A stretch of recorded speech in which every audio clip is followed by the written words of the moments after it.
So we have a new plan. We're still gonna play Scarlet Hollow because Floyd really wants to, but we're gonna start a new world with different perks. And we're gonna be the Adventures of Night, because Splode did Splode already, and then we did Tot. You live in the city of Night Clan Cluster.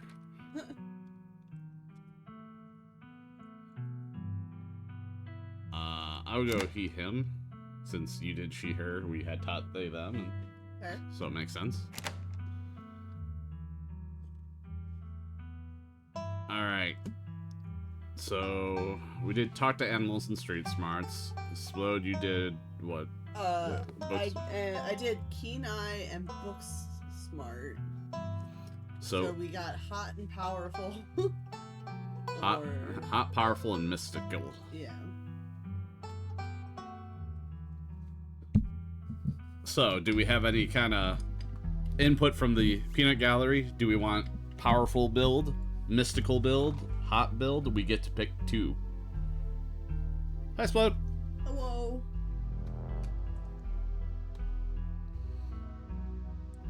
We're gonna play the game where Splode's gonna try and answer as if she was me.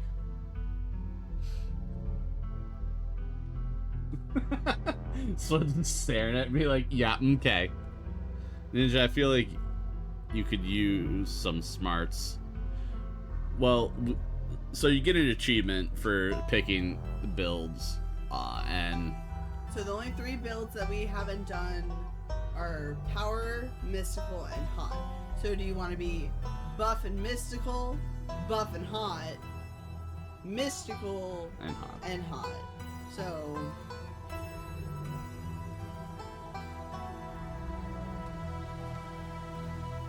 If we are powerful and hot, I was told we could fuck a ghost. Maybe. Like, if we're powerful and hot, we could fuck a ghost. Fuck a ghost? Lane? We've already gone through one playthrough of this. If they weren't here for it, that's their problem. Mudkip's like, okay, let's go ghost fucking. Damn, guess your lost cause. Yeah, I know it. I'm leaning towards buff and hot, just because I think we can get a lot done.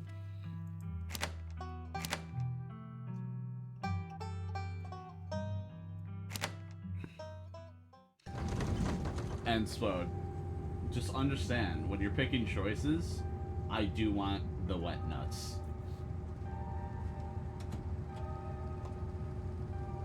Okay. I know. And you have to ask everybody if they want the wet nuts. But we already know what they're gonna say. It's still funny. Maybe they'll take it because I'm hot now. Okay.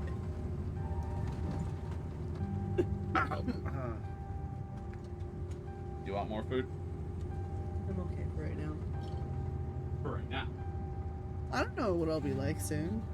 Later. I don't know. Oh Christ, I forgot about those. Splode, I'm so sorry you have to put up with this. Well, you know. It was the compromise we had for going through a second playthrough. Yeah.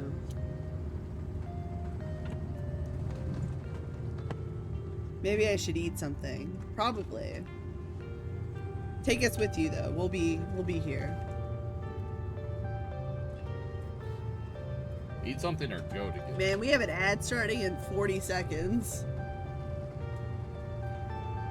Can I just snooze it? Just let it play, because we haven't started anything. So, like, why snooze it when we'd be going through the ad in 5 minutes? No, I just meant, like, take us with you to, like, the kitchen. Now you sound like me. That's what I had today.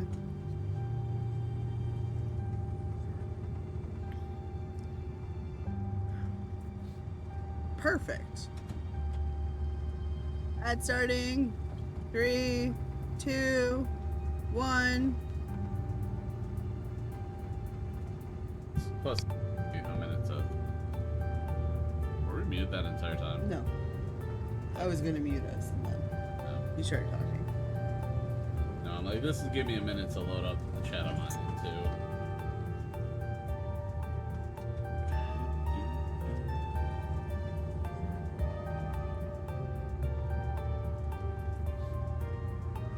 Is it on or? Yeah, it's on. Hit refresh. You should be able to see it.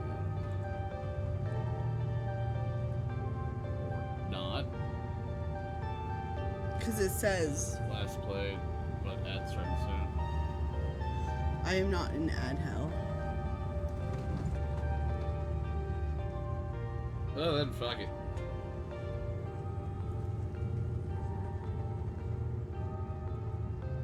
Okay. No, now it's Oh, now it's in progress.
Whoa, we're back. Is everybody back? Is everybody good? Explod's not good. Keep coughing. I'm okay. I'm alive.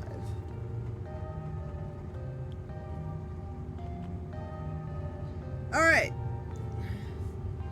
You jolt awake as the bus hits a particularly nasty bump. You feel like you'd only just managed to start drifting off. And now here you are, awake again and still exhausted. For a moment you're hazy on the details of where exactly here is, confusing this bus with the many others that came before it. But as your mind continues to reassert its existence in the waking world, the past few days come back into focus.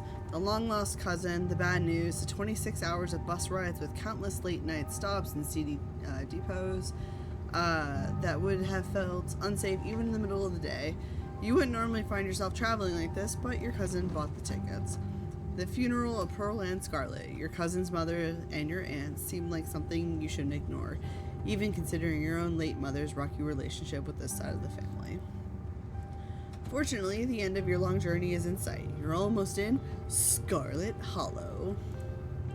So anyways, as I was saying... They said the thing. Oh no, he's still here. He's been sitting next to you for the past 5 hours, talking at you without pause. You're not sure he even stopped when you started to doze off. At first you thought he was just being friendly, but that was several hours of one-sided conversations ago. I was up in Maryland looking for work, but mostly messing around because I was a dumb teen. Me and my buddies were doing our usual prank stuff, you know, pushing joggers into the harbor, that sort of thing. Think like ninja.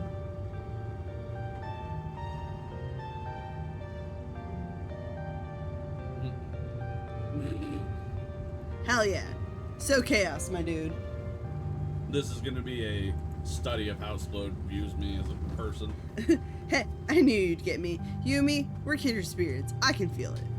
So this girl comes up to us, swinging her purse, yelling about how she was gonna call the cops or whatever. It was hilarious.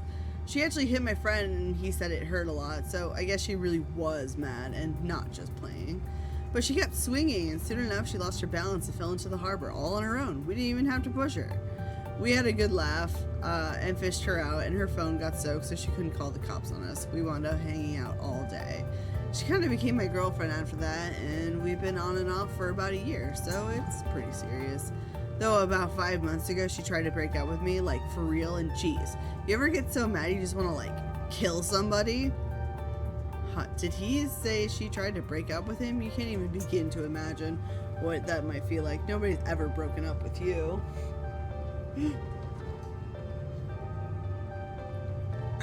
Let's see. So we can go hot. I honestly can't say anybody's ever tried to break up with me. Yeah, I kind of feel like killing someone right now, actually. No, not really.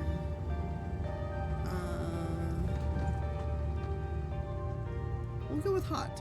I honestly can't say anybody's ever tried to break up with me. Has anyone tried to break up with you? Yeah, they have. Never mind. Couldn't remember. You alright? Only one person. I honestly can't say anybody's ever tried to break up with me. Well, yeah, I should have known. I sound a little unhinged to someone like you. Good question. Yeah. Does it count with them trying to break up with me if they called me a burden and I was the one that said, okay, we're done here?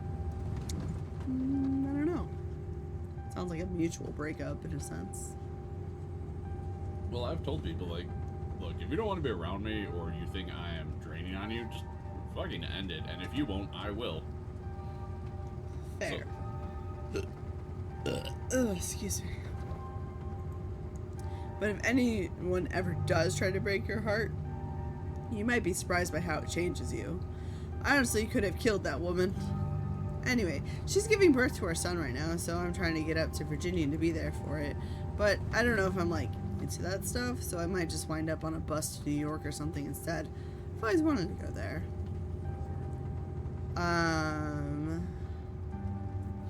Power build. One of these days you're gonna run into someone who doesn't tolerate your bullshit. Get your act together. Well, I mean, we are a powerful build. I have food in the oven finally. Woo! One of these days you're gonna run into someone who doesn't tolerate your bullshit. Get your act together. You cross your arms and glare at the young man with menace in your eyes. Huh. Alright, maybe you have a point. I guess New York will always be there waiting for me. Anyways, where'd you say you were headed? How would I answer, Splode?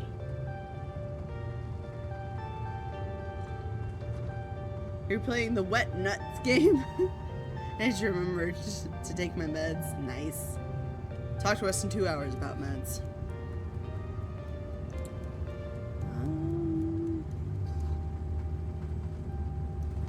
mind telling people where you're going, just not where you live, so. Scarlet Hollow. Oh, the holler, huh? That's what they call the hollows up in the mountains, you know. I had a couple of buddies who went up there to work in the mine. There's a coal mine up in the holler, you see. And there's always a job listing or two on the boards around here. I've never wanted to do that kind of thing myself. I like my lungs the way they are, thanks. But my buddies got desperate enough to try it. I haven't heard from them in a while. Now that I think about it, I should see if they're on Facebook. See how they're doing up there. Hope they didn't die. He looks back at his phone for once, focus on something other than you. Oh, this is me. It was lovely meeting you. Hope you don't get too bored without me around to talk to. Here, I have something for you. The stranger rifles through his pack before presenting you with a dripping bag of peanuts. They're boiled peanuts. I got them at a gas station a few buses back. I noticed you haven't eaten much, so I figure you can use them more than me. Plus, they dripped all over my bag, so I don't want to carry them anymore. Tip, sometimes picking a dialogue option. I hate this guy. So not only are they wet nuts, they're wet gas station nuts. Correct. And dripping. And dripping. Why he's trying to be friendly from a dead pea? Protein is protein. Protein. Protein is protein. I didn't build these muscles by turning down free protein. You take the wet peanuts from the stranger. It's been several hours since you've had any protein, which is several hours too many in your book. You tear into them immediately, not even bothering to remove the shells as you chew through fistfuls of soft legumes. In a few moments, they're all gone. God damn it. It's not a complete protein. How am I supposed to offer wet nuts to people if I ate them like a menace? I figured someone like you would get some good use out of them. And with that, I leave you. Safe travels, friend. I'm sad now. I don't have my wet nuts. The wet nuts will always be a part of me. Literally, they might fucking... They're at least gonna go through you, that's for sure. Yeah. And just like that, the stranger is gone. Maybe you can finally get some sleep. Next stop, Scarlet Hollow. End of the line. Almost there.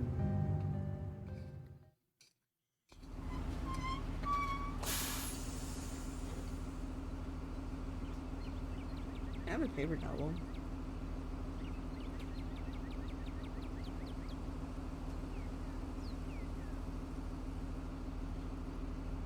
Thank you. The bus finally comes to a stop. It brakes squealing as it deposits you in front of the Scarlet Hollow bus station. The sign at least reads bus station, but calling that feels disingenuous. At best, it's a kiosk. Though for a small town like this, you're amazed there's so much as a road, let alone a bus that drives on it every week. The driver quickly shuts the doors behind you and starts the engine, kicking up dust clouds as he pulls away, eager to leave you and this place behind. Hey, Knight. I have a question. How are we playing the relationship with Tabitha? Because I became her best buddy in my playthrough. We kind of kept her at a distance in the last playthrough. We'll go mid, because I got Stella as Todd, so we can get her and Stella back together this playthrough. Okay. So we're going after Kanika / Reese. / Wayne. / Wayne. We'll see what we can do. Probably at the very least Kanika. At the very least, Kanika, the goth girl. For those that don't remember. Yeah, you got something wrong with that? No, I'm just letting you know. I'm letting everyone remember, okay? When did we last play this? Last year? Something like that. You instantly recognize the worn young woman from the few public photos on her Facebook page. She's your cousin Tabitha, and she looks annoyed to be here. I just realized that we were Tot and Tabitha.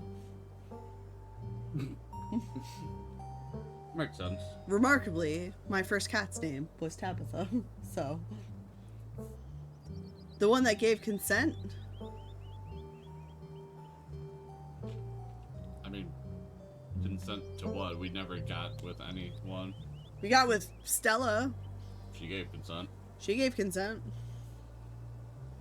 Anyways, she looks annoyed to be here. We have options. Power build and hot, charm her, make a good first impression with a winning smile. I mean, we have to do go in for a firm handshake. Charm her, just because, like, it's a combo move. There. The one that, I was thinking of her. I don't know. Your cousin might be annoyed now, but nobody's walked away from meeting you uncharmed. You flash Tabitha the sort of smile that contains every emotion you might need to convey. Relief at meeting your long-lost family for the first time, profound sorrow at the circumstances needed to make that person, or make that meeting happen, slightly nervous anticipation at the opportunity to build a new relationship. What does that look like as a smile? Do it again? No.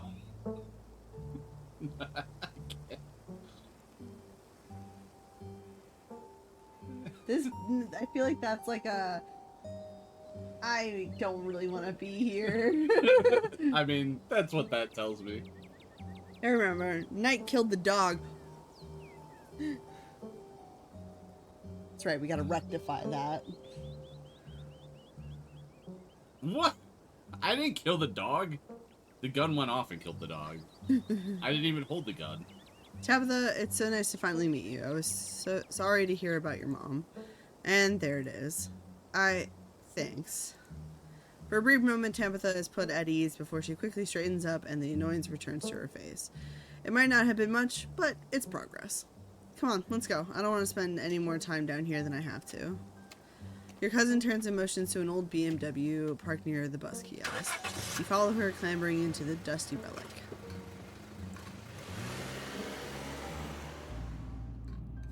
It doesn't take much driving before the only signs of civilization are the car you're in and the road you're on. Tabitha maintains an icy silence as she focuses on the road. Okay. Here we go. I'm gonna try something new. Okay. Remaining silent. You decide to sit in silence with your cousin as the car eases up the steep mountain.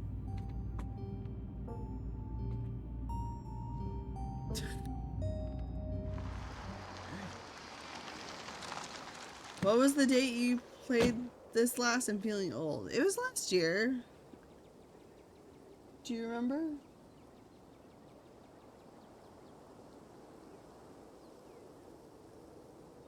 Probably about a year ago, honestly. We'll look it up. You can get a general idea in like a month span. And here it is, the Scarlet Gate. Though it's seen better days, its crumbling elegance is not lost on you. Someone used to cramped apartments in gray cities.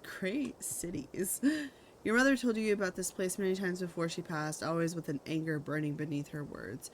The faded majesty you once imagined doesn't quite compare with what's in front of you, a jarring blend of opulence and ruin. As you stare at it perched on the crumbling cliffside, you can't help but feel like it's something that should have been left to rot a long, long time ago.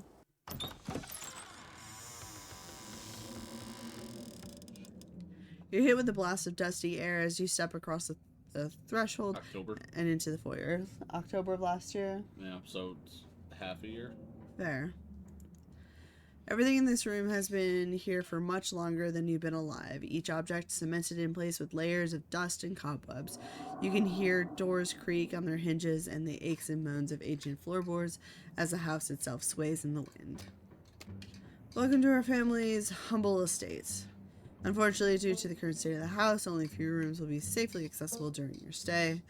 I wouldn't go wandering anywhere else if you value your limbs. The floors have been known to give out. If you know what's good for you, you'll stick to your room, your bathroom, and the kitchen. And hallway, I guess.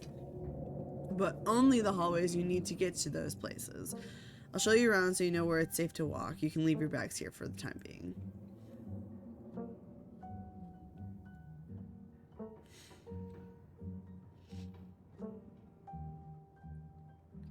And this place is huge. I can't wait to unwind. Yes, the estate is quite large, but I'd be careful about unwinding too much. You don't want to wander off somewhere you shouldn't. You might get some nasty splinters. Follow me. Sorry, can I have another paper towel?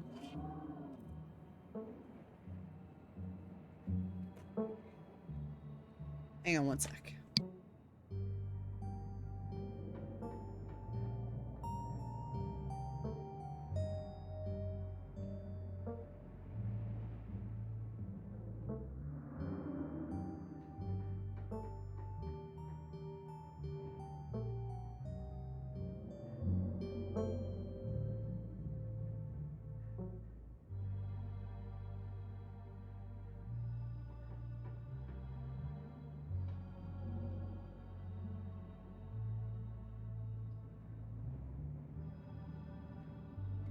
Okay, sorry. I had to blow my nose. Because it was snowing yesterday, and now it's 70 degrees. So, you put your bags down and follow Tabitha through a long, dusty hallway. She delicately steps over holes and tears in the floor, and you do your best to trace her steps. Kitchen. On Wednesdays, a woman from town comes in and does the cleaning. Her name is Janie. I wouldn't recommend socializing with her. She'll talk your ear off. If you need any food, there's fixings for peanut butter and jelly. Don't touch my mac and cheese or my ice cream. Those are off limits. Oh, and you can also access the garden through here, but it's pretty wild, so I wouldn't if I were you. Alright. This is so nice. It's nice. It's perfect. Awesome. Love PB&J. Is there anywhere in town to buy food? What if I want ice cream? What would Ninja say? That's what I was thinking. I don't know. Go get it yourself. Yeah, that's honestly what they're gonna probably say.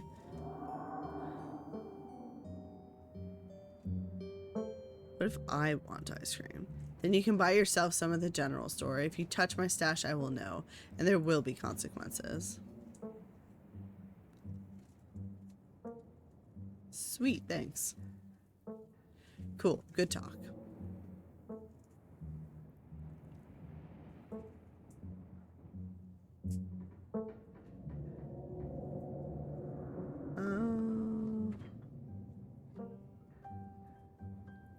This is so nice. It's so much bigger than what I'm used to in the city. Is that a kitchen island? It is. Thank you. Alright, what's next? Bathroom. Follow me. Great, it's been hours since I've gone. As the two of you leave the kitchen, you pass by a tuxedo cat sitting on the countertop. Oh, I can't talk to the cat. We cannot, but we are going to attempt to pet the cat.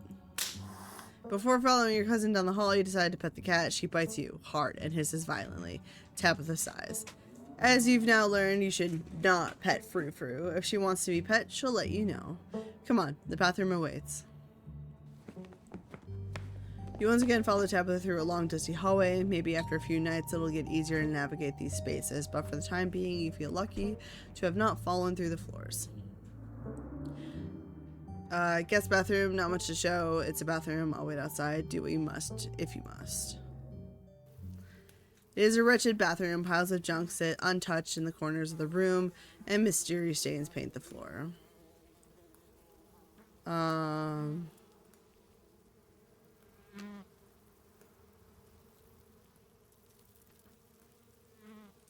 Trying to think. Let's see. None of these are good.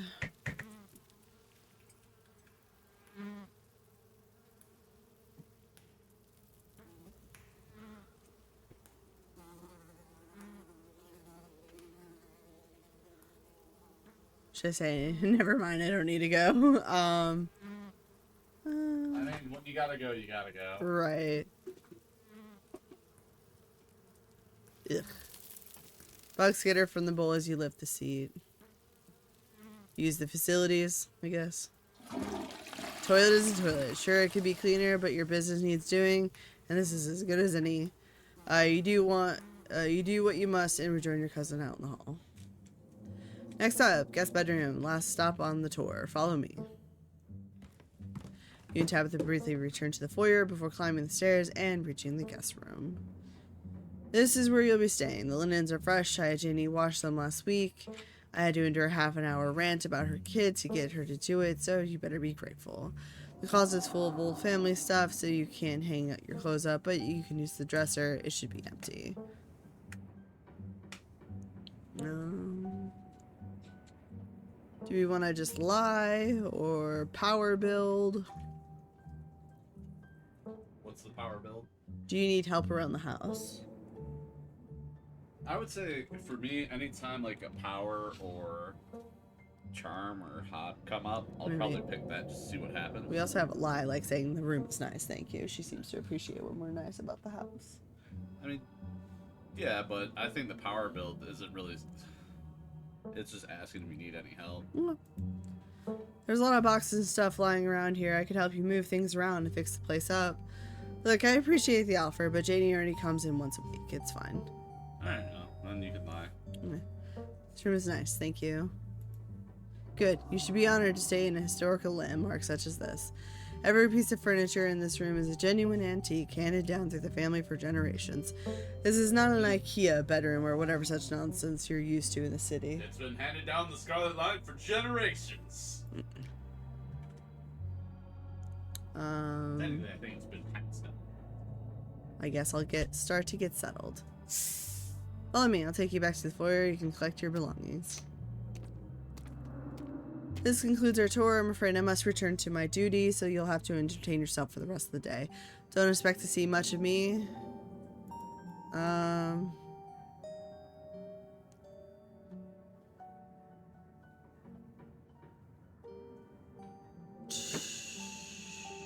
Let's see. What should we do?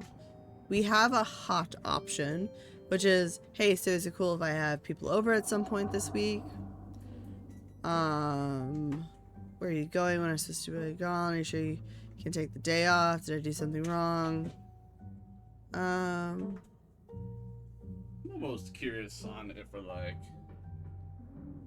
hey, is it cool? Yes? No, I'm just listening. Hey, is it cool if we have people over? Because we're asking her things. She could say no.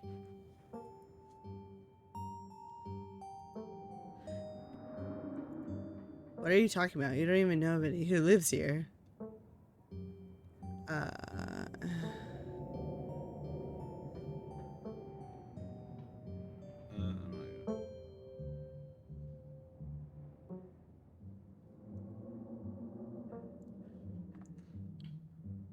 I'm a social butterfly type of that. I don't know what to tell you.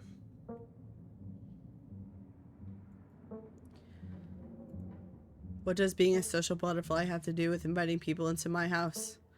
Make friends all you want, Knight. Just don't bring them here. Is that really so much to ask? I'll go with, I won't keep you, but we should hang out when you get back, maybe? Yeah. Since we're trying to be... cordial? Yeah. We'll see. There's a lot that needs to get done this week. Alright. And now it's just you. You and the sprawling, decrepit estate. PB&J, settle in your room, go straight to the forbidden wings of the estate. I'm open for whatever.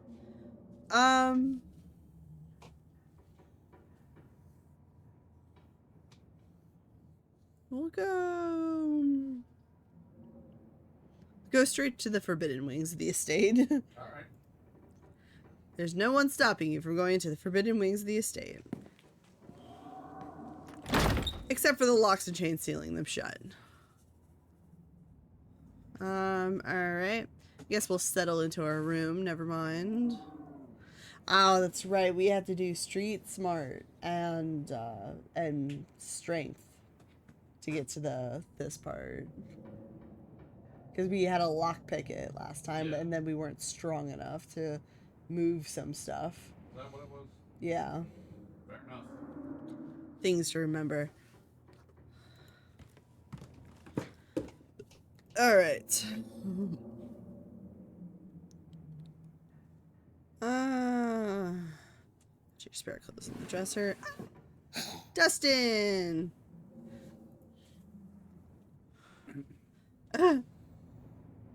Put clothes on top of the opossum. Pardon me. Oh, pardon me. Well, we can't talk to it anymore. No, but I'm curious what it'll say.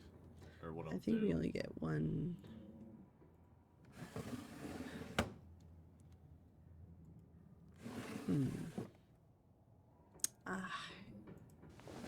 We put our clothes away. That's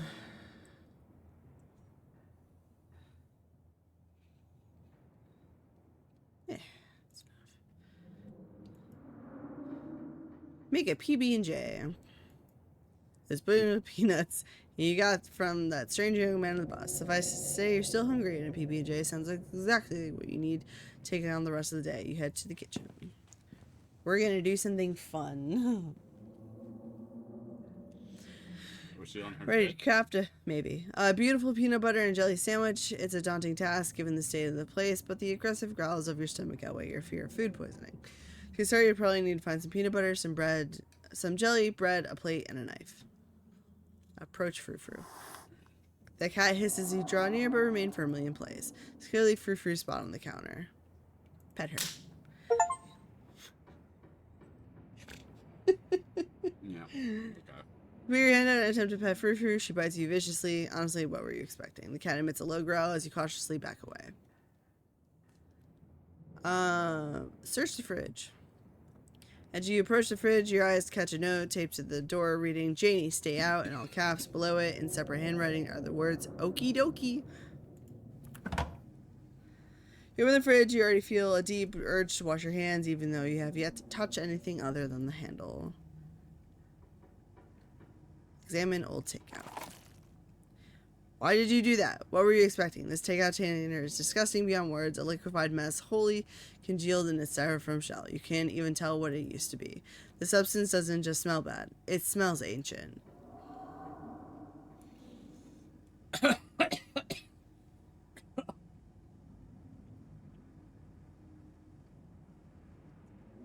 Protein is protein!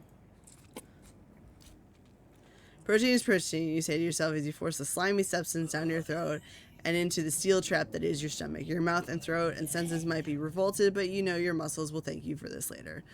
You've never been one to puke or get sick, and you don't see any reason why this slime would be any different.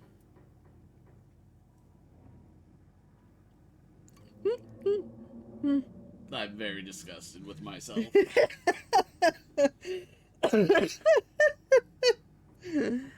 Anyways, check mayonnaise. But a part of you has to know how old that mayonnaise is. You pick up the jar, it's labeled flaking in your hand. It expired 10 years ago. This jar of mayonnaise is old enough to graduate the 5th grade.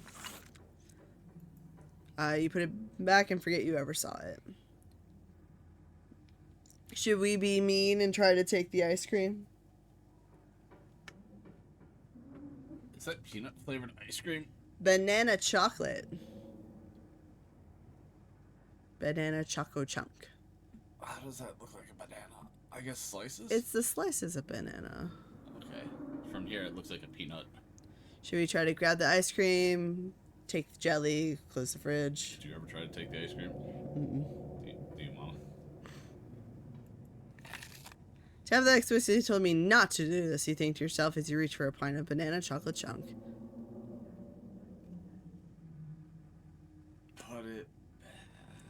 Put it back? You do you. Do we eat the ice cream, ladies and gentlemen? You decide.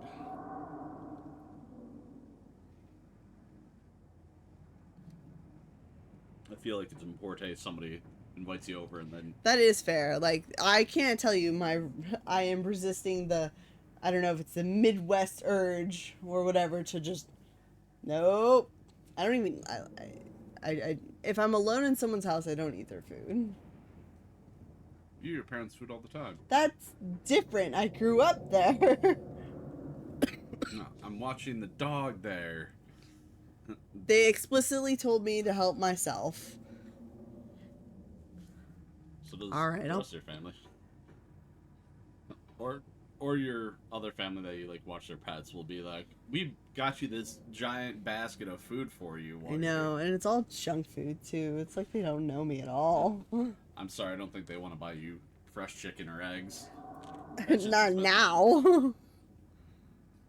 I'm gonna put it back. You stare longingly at the pint of ice cream for a few moments before your self-restraint kicks in and you put it back where you found it. Most of my friends just start going through my cabinets as soon as they walk into my place. Okay, see, that's different. So I have had a few friends where I don't think I myself never felt comfortable enough because I feel like a lot more people came to my place. But I had a few friends that, like, they came over daily. And they would just, like, it got to the point where I was like, you know where shit is. And they would just, like, start making, like, mac and cheese and ramen and stuff, so. I feel like even when you had this place, it took me a while to, like, go through the cabinets myself. But now. Now I'm making dinner for us. Now you have a whole cabinet to yourself. I have a shelf. Well, you know what? You're right. I do have a whole cabinet because you can't reach it. Wow. Wow. Wow. Oh, they didn't know where shit was. They just went, let's see what's in there. Wow. Fucking. How fucking rude, right? Damn. Anyways. Tabitha already seems to not like you, and it's probably best not to fan the flames of her hatred. Take the jelly. Carefully checking its expiration date, you breathe a sigh of relief when you realize it's recent. This was either purchased specifically for you, or jelly is one of the few things in this kitchen Tabitha actually uses. All you need now is a plate, knife, bread, and some peanut butter. Better close the fridge and keep looking. Close the fridge. Someone must be talking shit about me. I'm sneezing over here. Right? You know, I've actually never not made a PB&J. I probably should have, like, not made it just to see what happens. Whatever. Here we go. You know what? On second thought, you're not actually hungry anymore.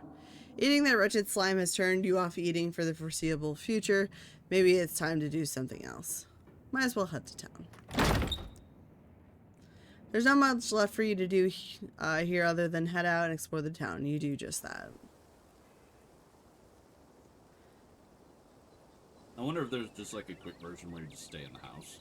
I wish there was, because, like, I mean, I don't know. So, I've gotten the achievements of, like, not returning home the first night, and then being home the first night. So, I'm wondering if there's, like, another option. But... It was hair. Anyways. If you'd known you'd wind up having to walk all the way back to town, you probably would have just asked Tabitha to leave you at the bus stop, especially with how unhappy she seemed to see you. If only you could wipe the slate between the two of you clean and bury some of the tension, though maybe her mother's funeral isn't the best time for something like that. Then again, maybe it's the perfect time. Continue down the path. It's really pretty out here. Continue down the path. Finally, you made it back to town. The holler, as the guy on the bus called it, has probably seen better days. It still has the feeling of an idyllic country town, but its sidewalks are cracked and many of the storefronts are boarded up, their windows dusty with age. A chill breeze sweeps down the lane and you shudder, suddenly feeling as if you're peering into a grave. Gretchen! Gretchen, come back! Quick, bothering strangers!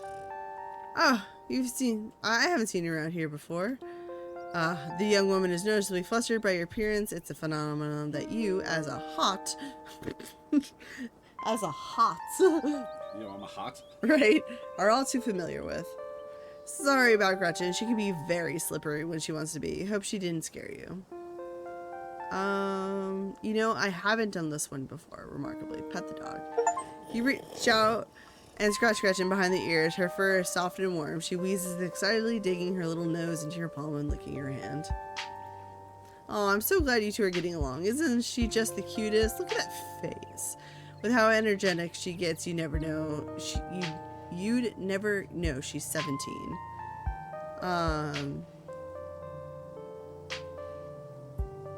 Yeah, she's 17. She's 17 for a pug? My god. That's gotta be really old for a dog, right? Sure is. She's about 84 in dog years. I'm hoping she beats the current record holder and makes it to 19. Or better yet, 20. The more time we get together, the better. Isn't that right, Gretch? But what am I doing? I got so caught up in the excitement of meeting someone new that I entirely forgot to introduce myself. I'm Stella. It's not often I see a strange face up in the holler. Every now and then there's a new crop of coal folk, but you don't look dusty enough for that. You aren't in town for the funeral, are you? The Scarlet funeral.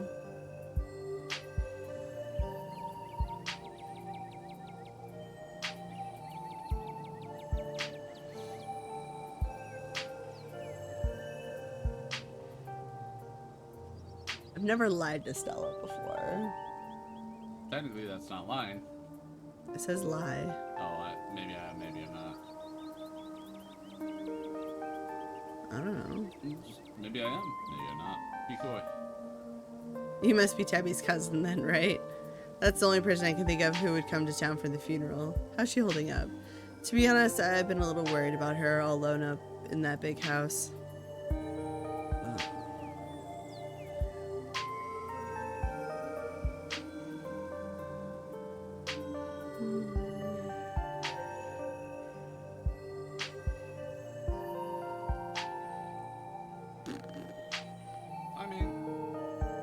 I think the first explore option would be good. Get some background on her. Fair. Ever going by something so... I'm sorry, did you say Tabitha? Or Tabby? I can't imagine Tabitha ever going by something so cute. She did back when I knew her better. It's been a while. I hope she's okay.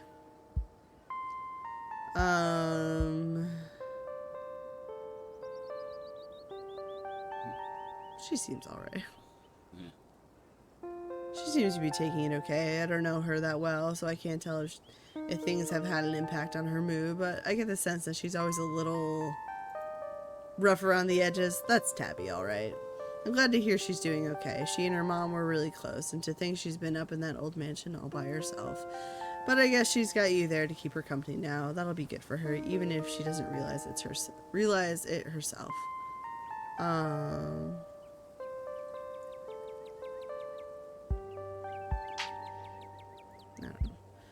Oh, if you just got to town, you must be starving. I was just on my way to the diner for a coffee and they got amazing biscuits. My treat. Hot flirt lie? I normally have a rule against accepting strange food and invitations from people I don't know, but I'll make an exception because you're pretty. Do the pretty. Do the pretty. Remember, we're getting with Kanika this run, okay? Fine. Do the pretty. I'm just letting you know. Huh? I'll make an exception because you're pretty. What can I say? I know I have my charms. Yeah, you do.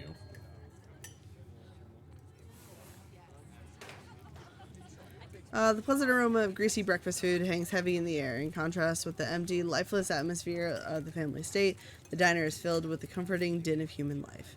All of which grinds to a sudden halt as the patron realizes that a stranger has entered the establishment. Hot. Hey everyone, I'm Night. Just in town for the funeral. Nice to meet y'all. The woman behind the counter beams back at you. Hello there and welcome to the holler. You just let us know if you need anything, okay? You nod politely, giving a small wave as you and Stella slide into the nearest booth. Looks like you'll probably be the talk of the town for a while. It's not often folks around here meet many strangers, and with who you're related to, well, folks love their gossip, that you know? dude's already talking shit about us in the back. You mean this guy? No. Hey Stella, I went ahead and fixed you up a coffee. Our boy. What's his name? Avery. There you go. You quietly place a cup of coffee in front of Stella. Avery, and the only sane one here. And here's some bacon for the little lady. I wonder, I can't remember if we could start a relationship with Avery. Yes, you can. Okay. We don't, but you can. Gretchen sniffs the bacon and digs in. Tip, you can't hit the H button on your keyboard to hide the box. There's Gretchen. So did the new chapter come out or are you just replaying it? Okay, listen. So the new chapter, it didn't come out. What they released was a bunch of new content for the already existing chapters in preparation for the new chapter. So we are just replaying and we're doing different actions. So it is very heartbroken. I'm very heartbroken by this. Spent a month telling me the new chapter's coming out, and then the last like 2-3 weeks telling me how we need to play it.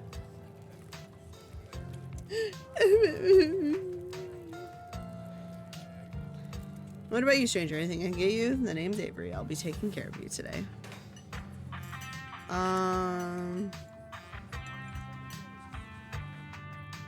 Stella said she's buying, so I'll have one of everything, please, and thank you.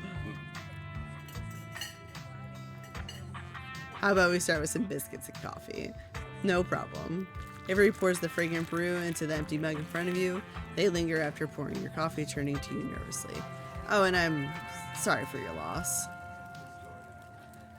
One of everything, huh? I guess you don't build muscles like that by dieting. Anyway, the funeral's not till Sunday, right? That gives you quite a bit of time to slum around town. I'm trying to think if there are any cool events going on this week. There's always the reading adventure at the library, which is supposed to be for little kids, but I do it every month anyways. Oh, and I'm pretty sure Avery's throwing a party Saturday night, so that's a fun thing to look forward to. And there's the weekly Sunday potluck. That should be right after the funeral too, so it'll be a special occasion.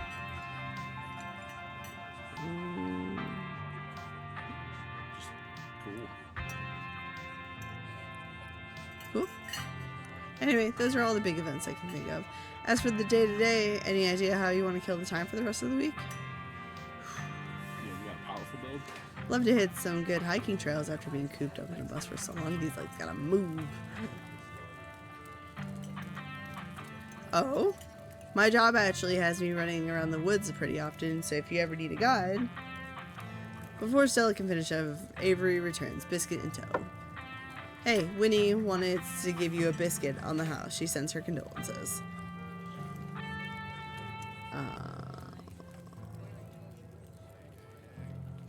Thanks, it looks great.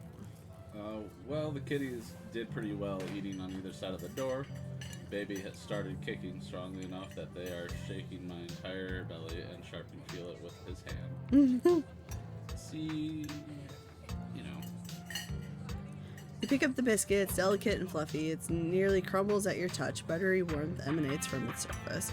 You take a bite. It melts in your mouth as if it was nothing but butter suspended in a thin matrix of dough. Truly, this is a perfect biscuit.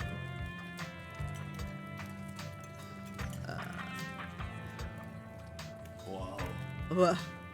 This is a really good biscuit. Wow. I'm glad you like it. I'm gonna have to do like an asshole run, I think, of this thing. I didn't realize there were so many, like, this is disgusting. So if you're gonna be an asshole, what perks would you pick? I don't know. I feel like hot and book smart would be... Ooh, you're right. That could be a dangerous combination. That or like hot and street smart. Maybe. Avery lingers at the table for a moment. So as Stella mentioned, she's famous. Oh, Avery, I'm not famous. You're the only person I know who's been on the news. If that's not famous, then I don't know what is. Stella sighs. I'm a YouTuber. Yo, can they use that? Huh? Can they use YouTube? I don't know, whatever you think.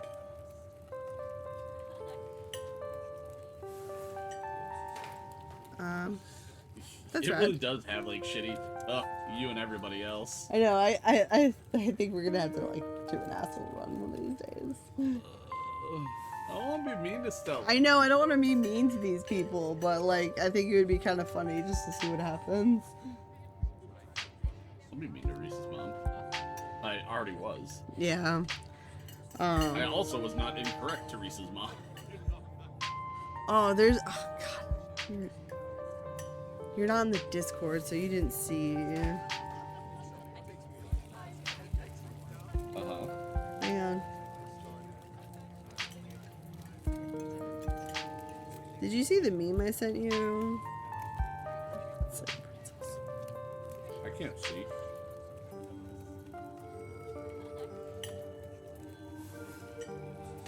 Yeah. She's out of her flannel.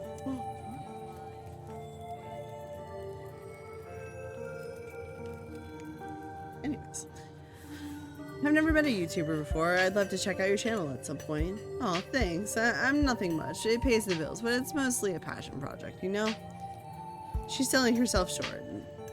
She's selling herself short, Night. Her stuff is amazing. She hunts cryptids.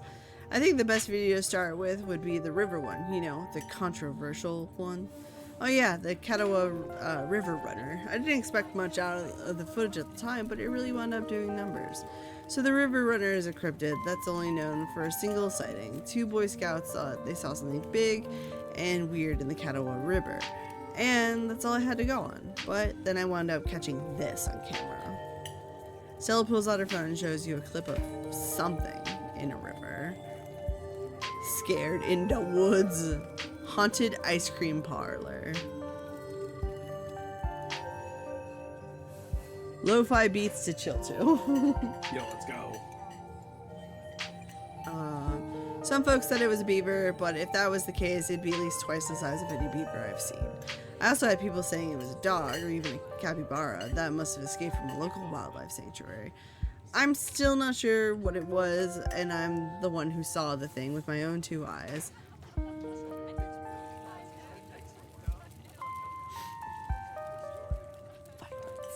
Yep. Whatever it is, I bet I could take it. Damn, you think so? Some of the folks in the comments thought it was a mountain lion. Yeah, I bet he could take on a mountain lion. Those things are barely bigger than house cats, but that's besides the point, because it's not a mountain lion. I did a whole video on the Appalachian mountain lion myth and found jack squat, and there's no reason one would be swimming in the river like this. They're not fans of water. And it's too short to be a mountain lion. No way. Personally, I'm a fan of the capybara theory. There's always people keeping those things as exotic pets. Kind of a sewer gator type situation.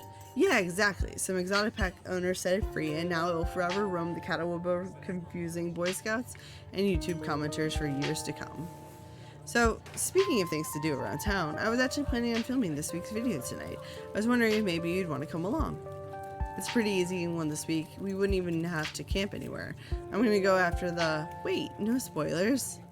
I should probably get back to it instead of standing around chatting with friends anyways. See y'all around. Still talking about us. Now the... Fucking shit talking. Right? Now that the coast is clear, I'm going after Skunk Ape.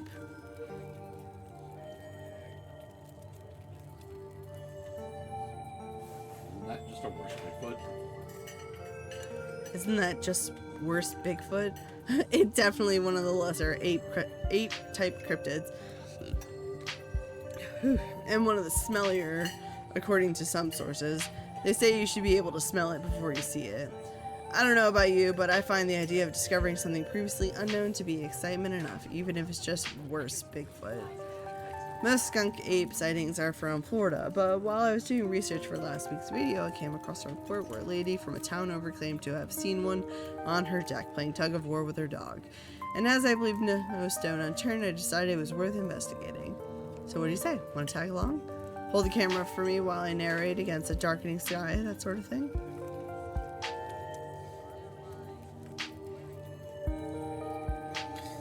Hell yeah, brother. Oh, you can say no. It'd be fun. But... We tried saying no last time. It's Did like, we? Nah, it'll be fun. Come on. Alright, so do we want hot or power?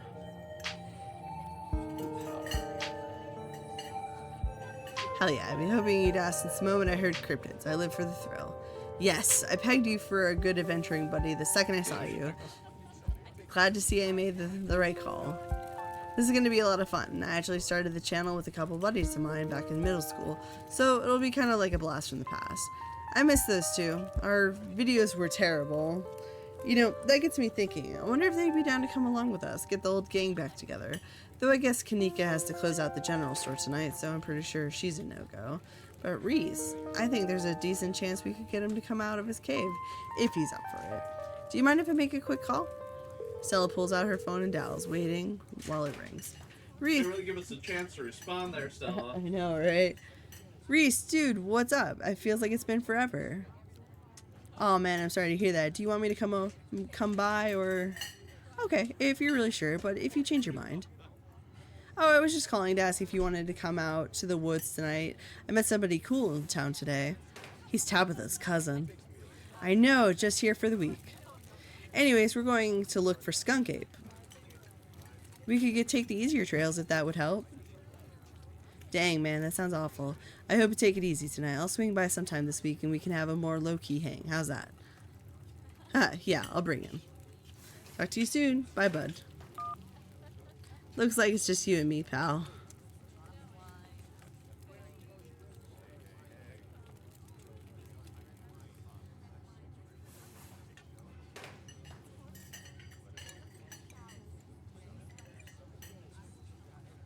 Did you say you bring me to his house? Why? He's excited to meet you, of course. I think you'll find most folks in town are. Is he okay?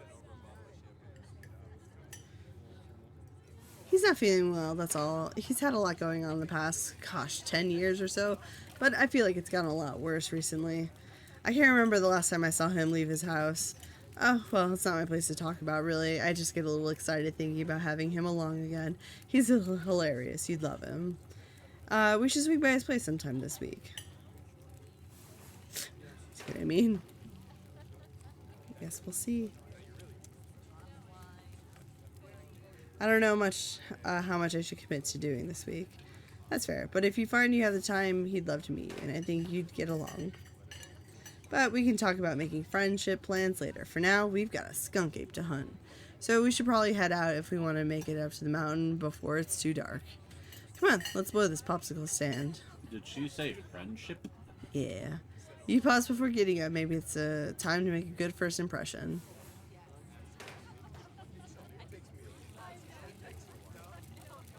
We'll just leave the tip.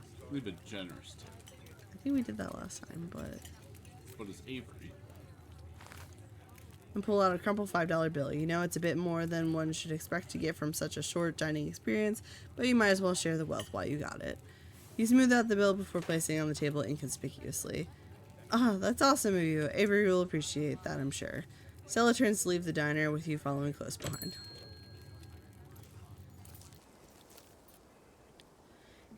It hadn't been very cold when you first arrived in town, but as the sun dips closer and closer to the horizon, a chill descends upon the hollow, and you see your situation with renewed clarity. You're in a new place, far from civilization and the people you know, following someone you just met into a dark forest in search of monsters. You feel...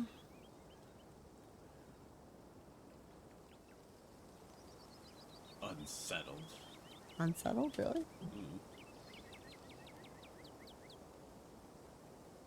I think I did more live than felt in years prior. What if we go with nothing? Sure. Feel nothing. You aren't particularly worried about or invested in what happens tonight. You're just along for the ride, putting one foot in front of the other until it's over, Foot, and you get right to sleep. Foot, left foot, right foot. It's so precarious. Gotta love this brisk fall weather. This past summer was the hottest on record, since last year at least. You know how it is these days. Each summer is the hottest yet until the next summer, which always finds a way to be so much worse. Global warming.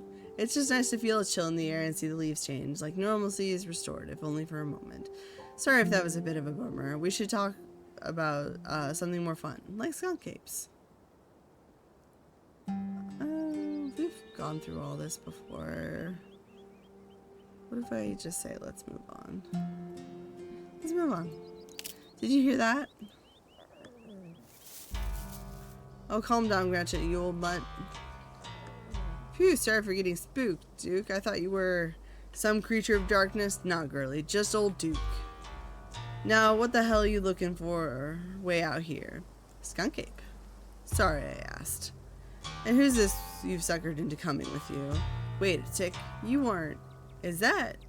Yep, I see. Welcome to the holler. My condolences, I'll keep you in my prayers. Now both of y'all head on back to town, you hear? It's best you steer well clear of this area tonight. I'm out dealing with my own critter and won't be too appreciative if a couple fools with a camera scare away the more sensitive wildlife. What are you hunting tonight? Something tall and hairy? Something musky? You see anything like that recently? Wouldn't you like to know?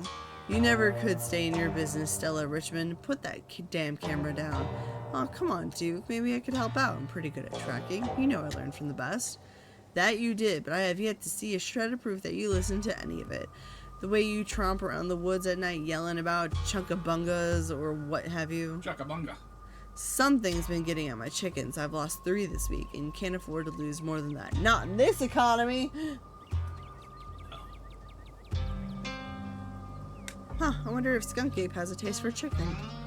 Now, see, this is why I don't come to you about these things. I ain't no Skunk Ape, whatever the hell that is.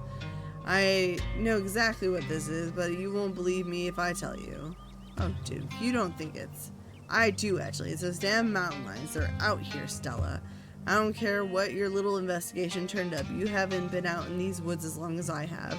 Those sons of bitches are sneaky. Of course you wouldn't find any in one night of tracking. And I know for a fact that's what's been getting at my chickens. It couldn't be anything else. I'm telling you, man, mountain lions are extinct in these parts. There hasn't been an actual sighting since the 1990s, and even those were iffy. I can't believe you go out there on your YouTubes saying some river monster spotted by a couple school-age Boy Scouts has been 100% confirmed yet. Oh, we're in the middle of an ad. Yeah, we just started.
Alright, and we're back. As we wait for Slo to return to navigate us on our journey. I mean, I could, but where's the fun in that? Gotta make her work for it a little bit, right? It's just stuff like that.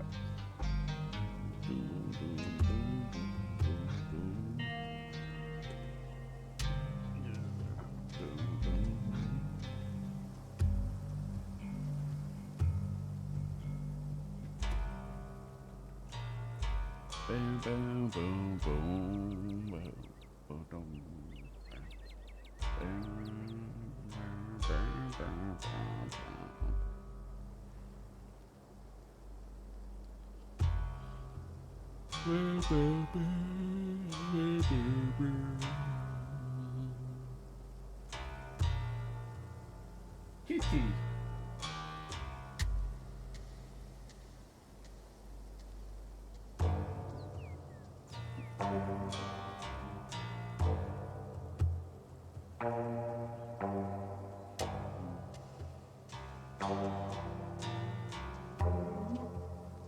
Let's play with your kitty. More streaming.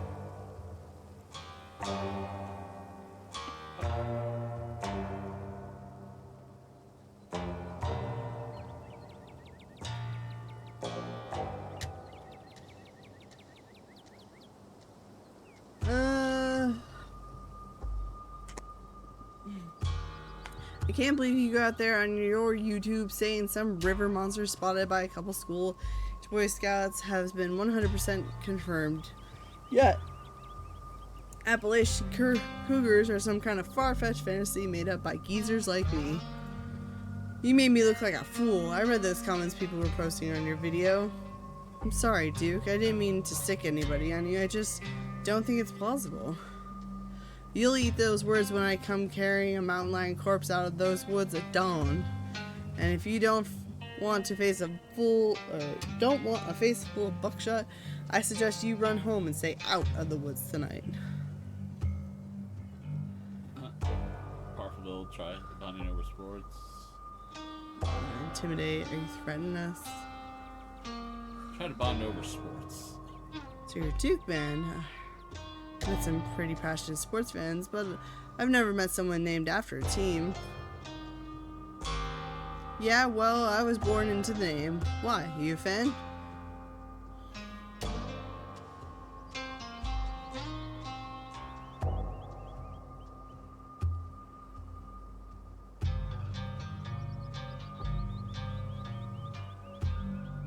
Go Devils. Heck yeah, I am. Go Devils.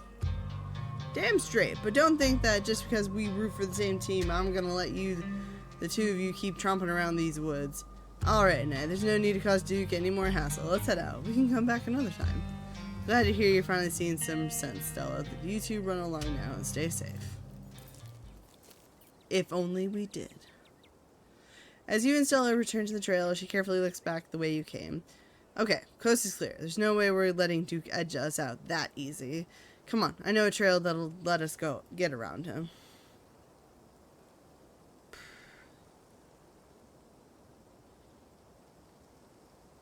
Yes, I knew you wouldn't give up on the hunt. The hunt. Reminds me of Never. the hunt. And trust me, we don't have anything to worry about from old Duke or his shotgun. I've gone out hunting with him before. The man sounds like a truck crashing through the trees when he walks. Even if we do cross paths, we'll hear him long before he catches wind of us. The trail's up this way. Let's go. Go on an adventure with your new friend. As if we've never done this before. I wonder if they gave new achievements. Or I wonder if we have the option not to go. Maybe. Maybe Duke is our new friend. Or Duke is our new friend. Alright, this looks like a good shot. Am I holding the camera? She hands you the camera and takes position.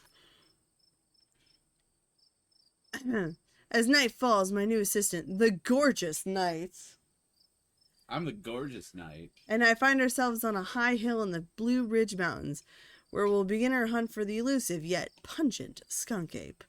Though mostly encountered in Florida, this possible relative of Bigfoot has been spotted all along the southeastern edge of the United States, including right in this very county. Where? Country? County? Here's hoping we get a glimpse tonight. We'll check back in once we're on the trail. Until then, stay searching, Stellars.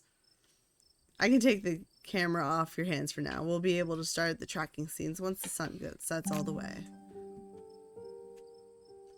In the meantime, we get to take all this gorgeous scenery. Hot. The view isn't the only gorgeous thing out here, or power. It's been so long I've had a hiking buddy who could keep pace with me.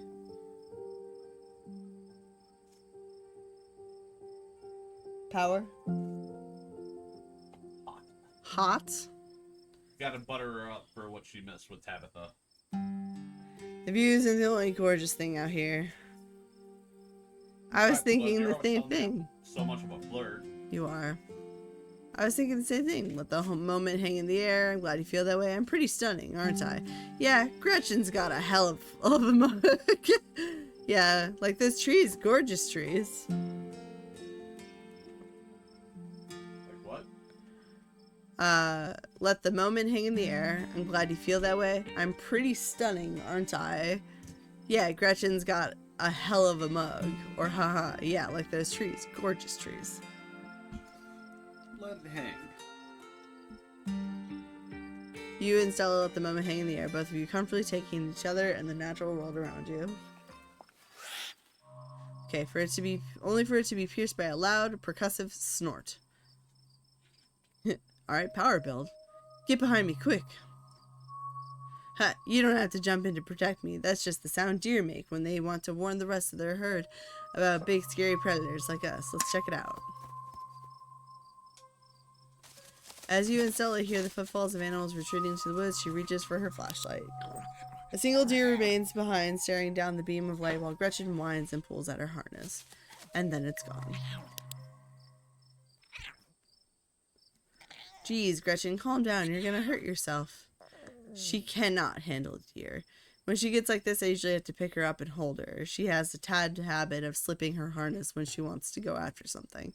You're too much of a potato, and they don't make harnesses to fit potatoes, do they? Well, that got my heart rate up. I'm ready for the hunt. Is that good? Yeah, that's fine. Same for me. How about we take a quick snack break to fuel up, then we get right into the night's activities. As you settle down, Stella breaks open a bag of assorted snacks. Should we do the power build? Take one of everything? I think we did the extra M&Ms last time. No thanks, I'm not really hungry. Remain silent. Go up a little bit.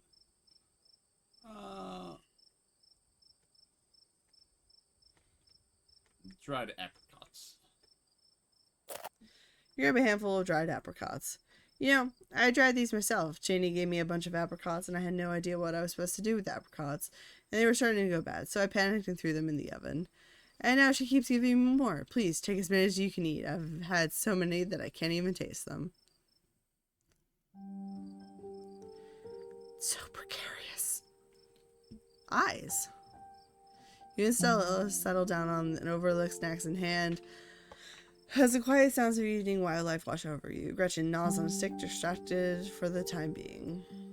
So, tell me what it's like in Night Clan Cluster. Do you have a house, an apartment? Do you live with family, roommates, pets? Tell me what it's like to be Night.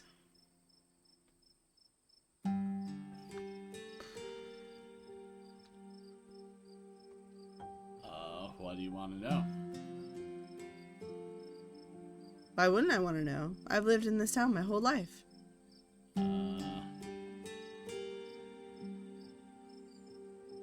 First.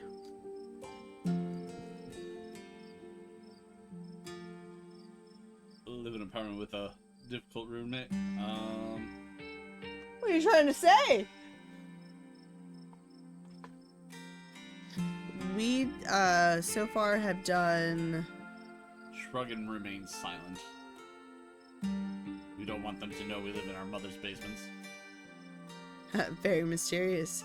Is it prying if I ask what you do for work?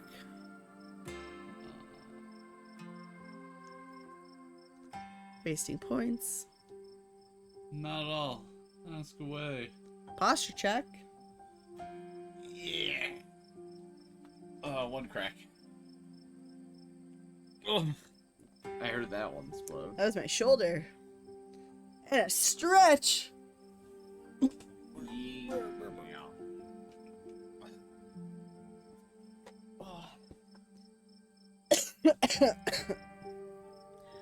Totem.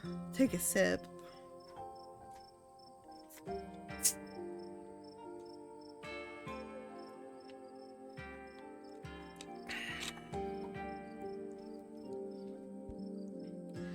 Oh, sorry. What'd you say? Not at all. Ask away. Yeah. So, what do you do for a living? I build promenade.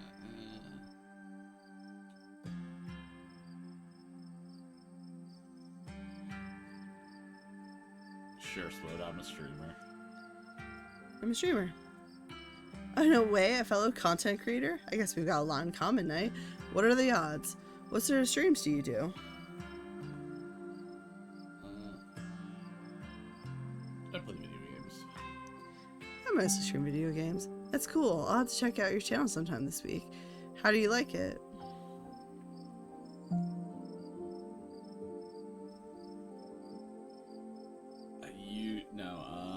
I wouldn't trade for the world.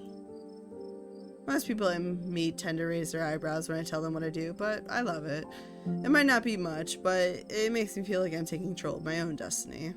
Believe me, I can relate. I don't think I'd give up what I do for anything.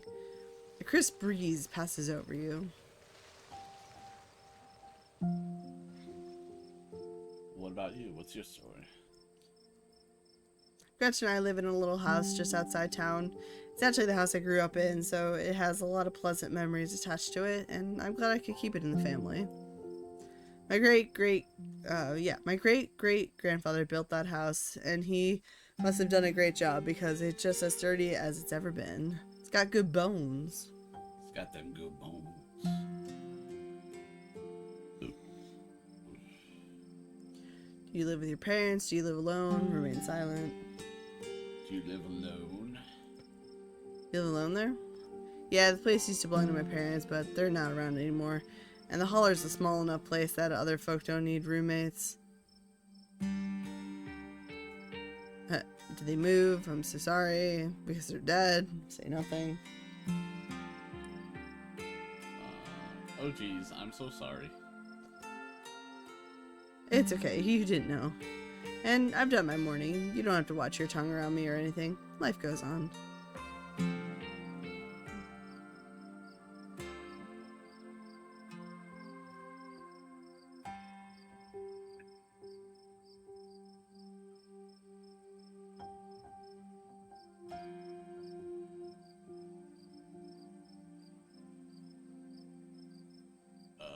I did the Dead Moms Club before. Yeah. A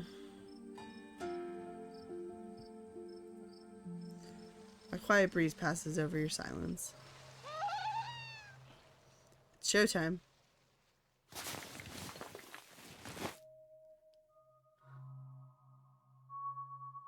More deer? Question mark. More deer? Could be. Could be. Whatever made that sound, I've never heard anything like it, and it's close. Here, watch Gretchen for a moment while I check this out. You and Stella inch toward the tree line as she shines her flashlight into the woods. As you approach, a series of weak clucks call out from a nearby bush. Maybe Duke's birds weren't eaten after all. Ugh.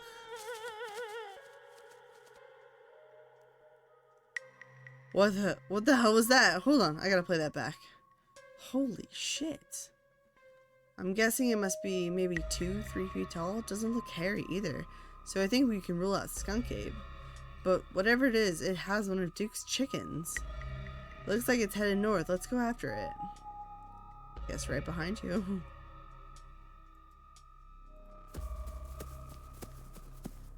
You follow Stella as she sprints into the unknown, Gretchen excitedly pulling you along by her leash. Oops.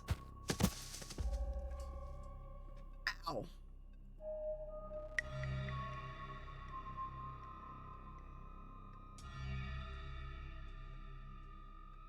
Oh good, the monster will teach you. I thought you were supposed to be a hardened mountain girdle. I don't know, I'm good with whatever. Are you okay? Yeah, I'm alright. I just tripped on something weird. Oh no, that poor thing. It must have been one of Duke's. Jesus, it's still alive. I guess we have to roll the camera. Seems we found one of Duke's chickens, folks, and she's not looking well. I'm hesitant to speculate, but she definitely seems to have some sort of growth under her skin. Could be a tumor, could be something else. Either way, I don't think there's much that can be done for her at this point. Geez, I hope I don't get demonetized for this one. Wait, do you hear that? Stella, I swear to God, didn't I tell you to go on home? But, Birdie?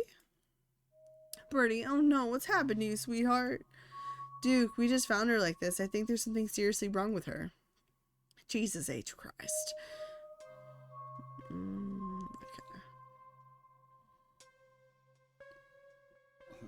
There's something really wrong with all the animals we've seen tonight. No goddamn shit. It's like some kind of plague. It better not be contagious.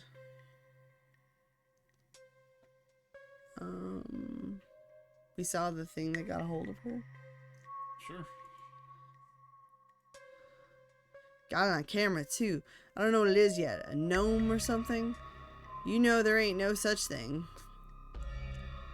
Guess examine chickens. Or do you think we should put her down? No.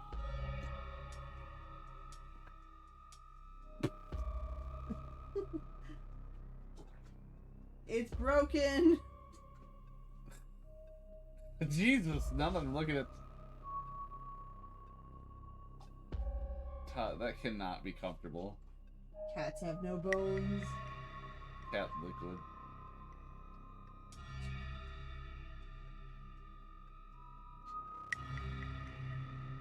Because at first I'm like, oh, that's fine, but like, Tut's so contorted there. Tot, if Tot's tail were up, she could basically be an Ouroboros. Actually, yeah. I think there's a paper clip in her thing. There is. Yo, she had some work files. She got to do her taxes. You should grab that. Stop doing that. I think the cat's throwing up. Sorry. Sorry, what are we doing? Examine the chicken.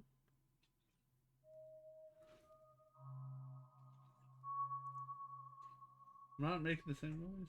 There you go. I'm waiting for a decision. Oh, examine the chicken. You stoop down to look at the chicken. Don't let Gretchen too close. She'll try to take a bite if you don't stop her. You hold Gretchen's leash close to your chest. She seems nervous, squirming slightly against her harness. Examine the head. Poor little chicken's eyes look at you, glazed over, but still rolling around in their sockets with unfortunate life. The wings. The wing is barely still attached, but that seems to be the least of the chicken's concerns. Whatever got hold of her busted her wing up too, little bastard. Yeah, what a bastard. Good God, at first she thought it might be a tumor, but this is something else. The skin is stretched taut, the growth pulsing beneath it. She could still get better. Maybe she just needs that thing to pop and she'll be right as rain in a couple days. Happened to me once, but there's not so much as a scar these days. I don't know, it kind of looks like there's something in there. Having investigated to your heart's content, you step back and give the bird space.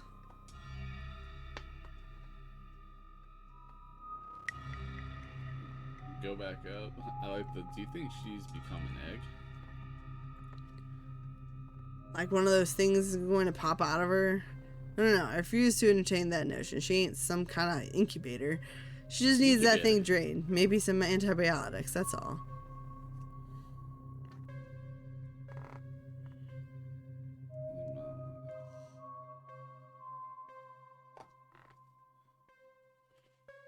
Go back up.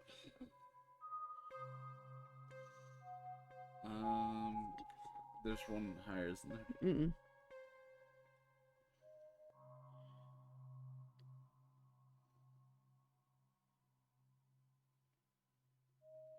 Dude, I don't think it's a mountain lion. Yeah, no shit. In all my years, I've never seen anything like this. As you, Duke, and Scylla take stock of the situation, a sound begins to wrap around you, gently at first, barely a whisper. But then a guttural moan, and then another, and another, until suddenly you find yourself surrounded by a chorus of groaning misery. I think we should get out of here. Agreed. We'd all had enough excitement. Come on, Birdie, let's get you home. Are you guys hearing this? She starts filming again. As Duke scoops up injured Birdie, the voices in the trees intensifies. It's like you're all suddenly surrounded. The strange sounds coming closer, growing bolder. What in the hell is that? You feel a tightening in the leash pulling at you from behind. Don't you take another step closer, I'll shoot. Don't think I won't. The man hesitates and the thing steps forward, fixing what seemed to be its eyes on Birdie, tucked under Duke's arm. Leash is drawn fully taut, and then there's a sudden looseness. Gretchen starts making ungodly noises, screaming and howling along with the din around you. You and Stella turn just in time to see another of the creatures slithering out from the bush. Gretchen whines and barks, reaching a fever pitch as another creature's malformed hands grasp her. This is different. Yeah, because last time she just ran away. Yeah.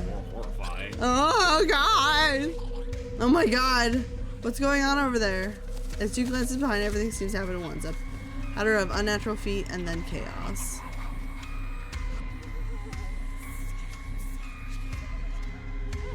This is different. I don't like this.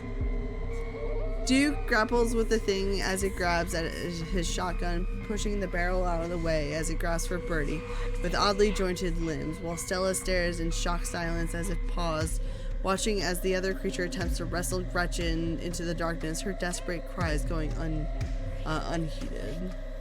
Shit, get your grubby little hands off my bird. Powerful build. You were born for this moment. Take care of business. Help Duke. Take care of business!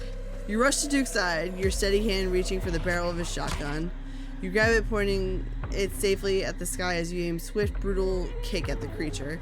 Its flesh is doughy and structureless, like a loosely packed sausage. Your foot leaves an imprint in his chest and it stumbles back, clutching at the odd wound. Duke regains control of the shotgun, and as you turn your attention back to Gretchen, you pick up a large rock and hurl at a thing just as it in the midst of dragging Gretchen away. Your aim is flawless and it strikes the creature square in its wretched face, lodging itself in its flesh. It scrambles back, its movements uncoordinated and its blindness leaving Gretchen unharmed. And then a gunshot, scattering of footsteps, and finally, silence. You turn just in time to see the creature you knocked off Duke disappear, bleeding into the tree line. Use a trait to get out of sticky situation. Episode 1. Porque no los dos? Is the name of the achievement. That's right. Yes! Defeated both the enemies. I was born for this. I love that. It was like, power build. You were born for this moment. Anyways, I love that it rigged popped up. Holy shit. Gretchen, I almost lost you. Thank you, Knight. And Birdie's safe on the ground until we get our bearings. Holy shit, did you guys see that pitch? That's what I would say. Damn thing got away, though. We gotta go after it, right? I don't think we have much footage, and nobody's going to believe us unless... Nobody's going to believe us, period, Stella Richmond. Even if we drag the mangled corpse of one of them critters straight out of these damn woods. I got my bird, and we still got our lives. I'm calling it there. We're leaving. But...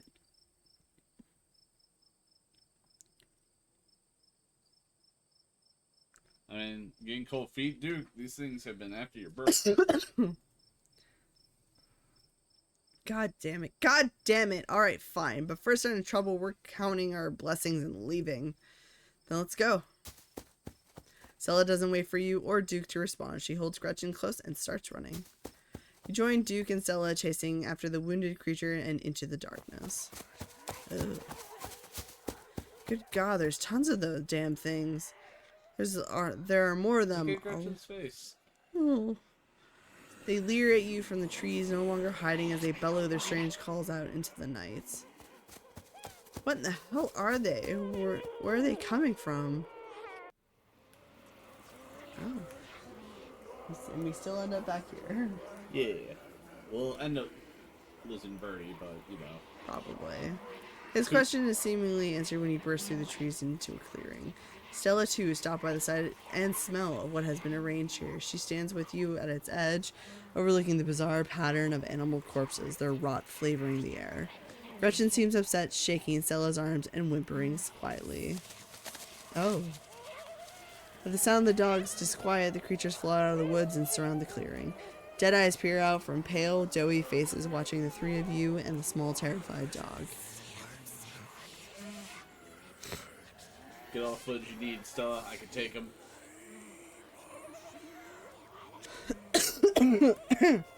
If these things jump us, I'm pretty sure I can take them. Are you out of your mind? There's gotta be dozens of them in the trees. They're circling us to protect their brood or whatever it is they've been planting in these animals. We gotta get out of here while we still can. Duke's right. I think I have enough footage. The three of you take a few steps back from the clearing, then turn and start running together back through the woods, driven by a deep animal instinct to get away from whatever these things are. They're everywhere. God, how many of these things are there? They reach out to you from between bushes and tree branches, grasping for anything they can get a hold of. The howls filling the night.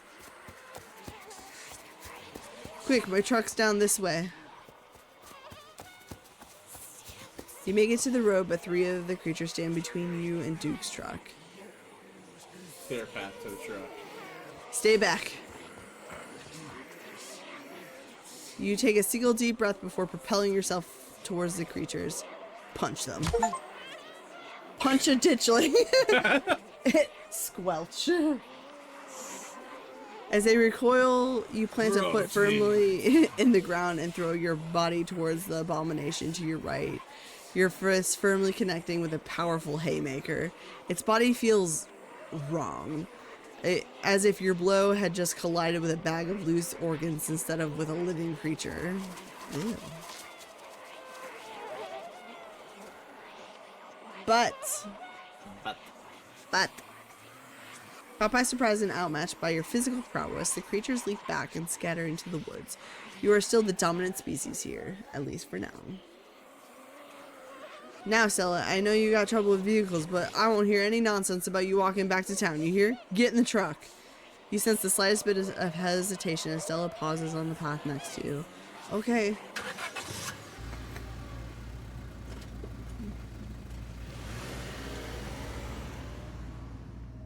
Oh, yeah, stop that dip. I knew you were going to say that too. I was like, I really have to like cock a loogie. But he's going to be like, man, you got to stop with that dip. As if I ever done dip in my life. That stuff is disgusting. You're not the one spit into a cup. It's snot, okay? It's not my problem. Want it to be? Oh, that's okay. We got a new path going. We're invested. We do. You squeeze into Duke's tiny two-seater truck, tucking your legs on either side of you of the gear shift. Have you ever been in that like stupid little seat in a truck, by the way? Yes, all the time. It's awful. It's barely a seat. Oh, yeah. Stella stares ahead in silence. She clutches Gretchen protectively, staring straight forward, expression blank as the truck quickly starts to rumble its way down the dirt road. What a rush. I've never gotten to fight a monster before. Well, you know I gotta do that one.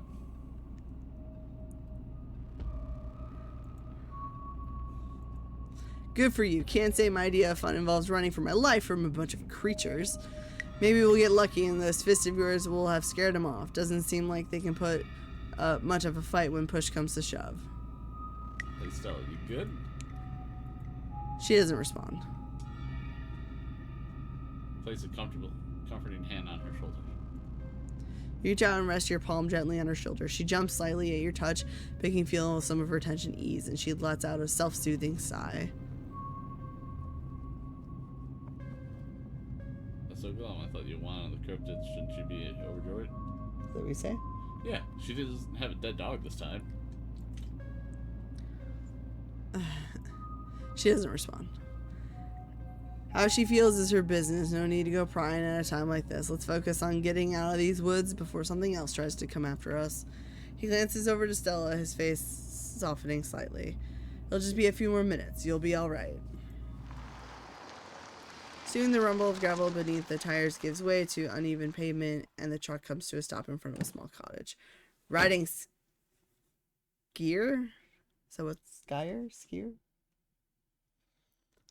What's that? Didn't pop up on my messages. Thanks for taking me home, Duke. Anytime, but Jesus, Mary, and Joseph, what were those things? I have no idea. I've never heard of anything like them, but I got a ton of footage. Nothing really clear, but it's a start. Let me know if anything happens with Birdie, alright?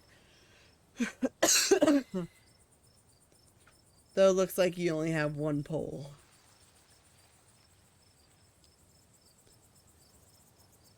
that doesn't help. Is it sky or like skier? I'm gonna go with skier. Riding skier sucks. Oh, riding skier is the middle. Okay. She's gonna be fine, you hear? I better go check in with Bo. He'll be worrying about me. You and your friends stay safe. Looks like those things didn't follow us, but, well, no point in talking about the butts. Just look out for yourselves.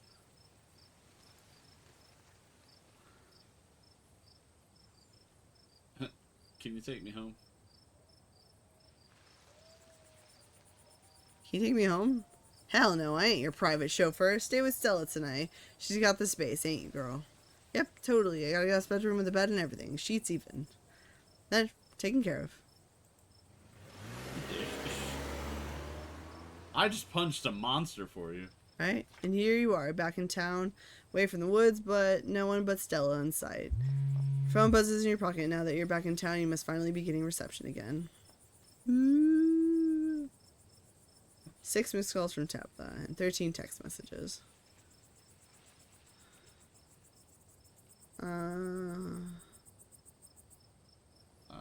Call her. Try and call Tabitha back, but it goes straight to voicemail. Text her that you're okay. Text Tabitha back and let her know you're okay. Your message sits unread. Tabitha seems worried. It's pretty late, isn't it? God, what a mess this night's been. I can't believe you punched one of those things. It felt like hitting a bag of organs. Not that that's something I've done, but it was just like meat, suspended in jelly that was barely held together in a stretched out bag. I don't think it had bones. Dang, and here I thought skunk ape sounded gross.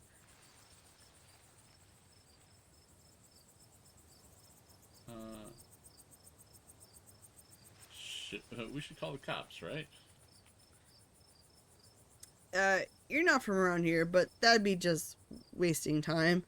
The police out here mean well, but they're not really doing anything, you know? Stop it.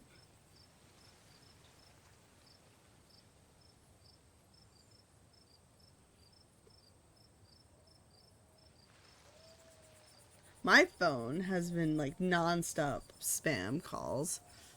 What do you make of everything we saw, huh? Mine too. I don't know. I haven't seen or read anything about like this. Although maybe. We gotta find out more about those things. The library doesn't open for a while, so any real research will have to wait until the morning. That being said, there is someone in town who might have some useful information. My friend's mom. Her place isn't far. We should head over now before it gets any later.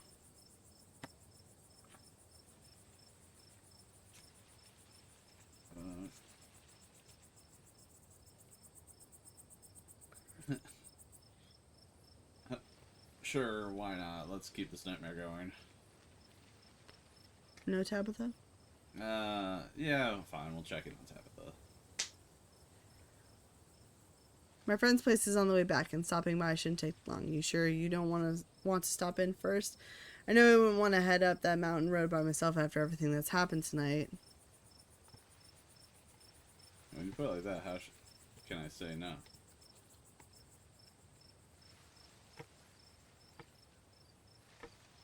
Think I should head back? I think we should head back.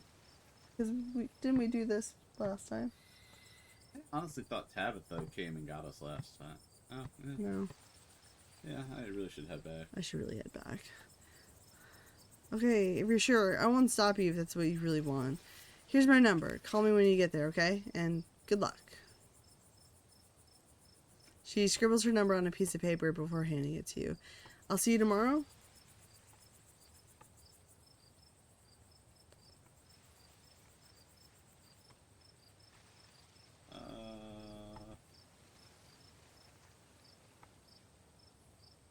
I guess we're in this together. Maybe I could punch, more monsters. Stay safe, buddy.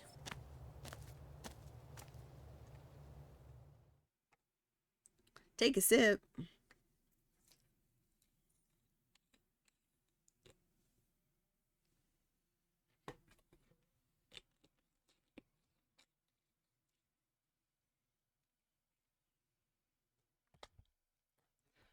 As far as you know, those creatures from the woods have infested these trails as well, but it's too late for you to turn around and either make it back to the state or you won't. Night. You turn to see a shadowy figure in a miner's jacket staring from the path right behind you. You didn't hear it approach. Welcome home. Who are you? Who are you? You call out to the figure, but as soon as your words leave your mouth, it vanishes into the black of the night. Continue down the path.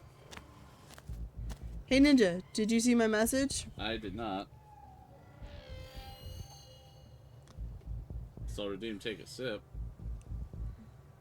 Your salvation in sight, you make a mad dash to the door.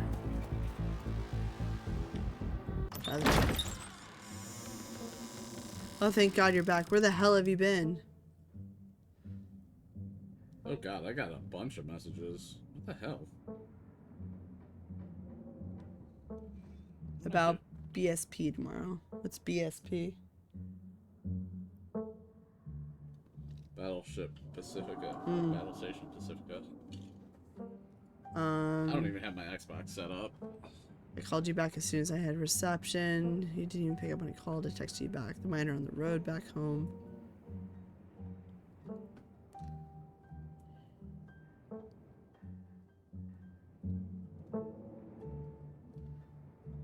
Called you back as soon as I had reception.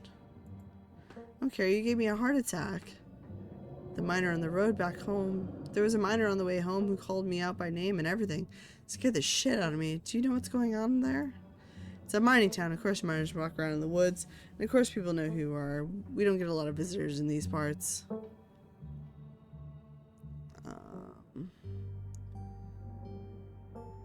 I saw horrible things tonight.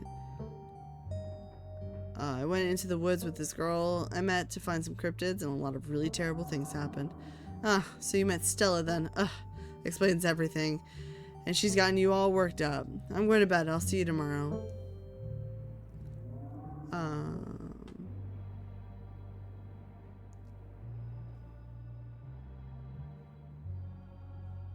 have a question. Yeah. Why do people like just randomly go and leave groups on Discord, like message groups? Can you only have so many? Because like I would never think to just go back and like. I have, but you can leave groups without notifying people. But you can only do it on the PC, as far as I know. I don't know, but I have gone back and deleted messages. I don't see the reason for it. I'm just like, it always perplexes me when I get like 20, like. Well, like I said, that there is a way to leave without notifying the group, and I think people need to realize that. That's how I leave groups. I leave them every so often. Yeah. 3. What do you mean 3? Oh, heart of the cards. Would you like to read? In one word, how would you describe our conversation?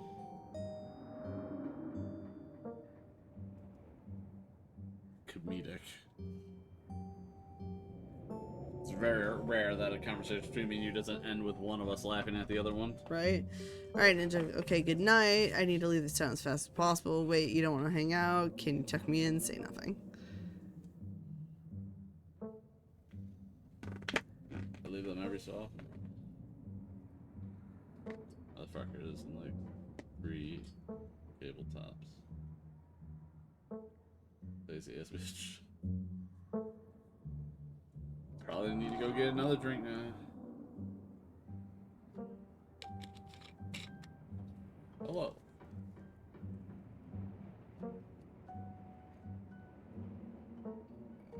What?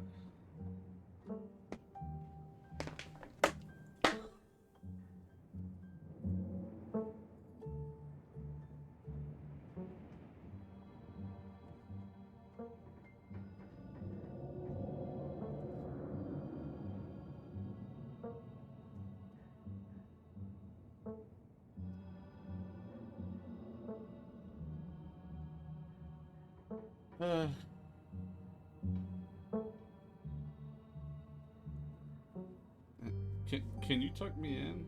Is that what you want to say? Nah, wait. You don't want to hang out?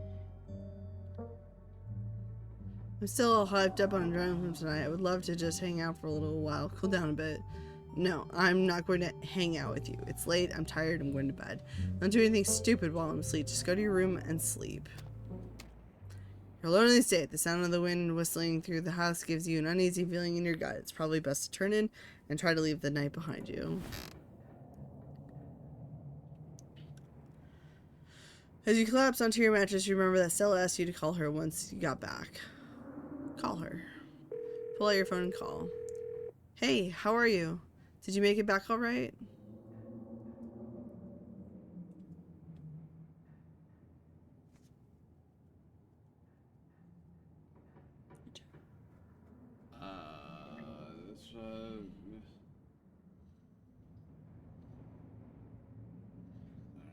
This, maybe I ran into somebody, a minor. I guess he knew my name, said some really creepy stuff. That's scary. He didn't really say any. I mean, he said your name and welcome home. That's kind of creepy. Yeah, but he's like, I don't know. So, how often do you say welcome home? You're usually home when I get home. Yeah, exactly. So it'd be weird if I came home and you're like, welcome home. I'd be like, hey, what are you doing here? That's scary, man. I think I've got some interesting leads too. We can compare notes tomorrow. Till then, get some rest, alright? I'm glad you're safe. From the relative safety of this uncomfortable bed, the events of the past evening seem like something that happened to someone else, though you can still clearly picture the terror you felt in those moments. For now, you're safe and you're warm. Eventually, the sun will rise and chase away the monsters and make them seem like nothing but bad dreams. Maybe tomorrow, if you're lucky, you'll wake up in the normal world and have a boring week in the mountains with your sour-faced cousin. It's a nice thought, but deep down you can help but worry that things will only get worse.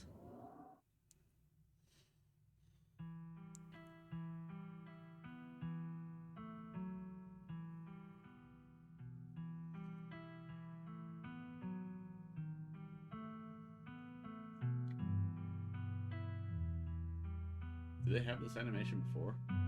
Mm-hmm. They have an animation at the end of each chapter. Oh, we finished the chapter? Mm-hmm. Each day is a chapter. It'll be interesting how we go about this next part.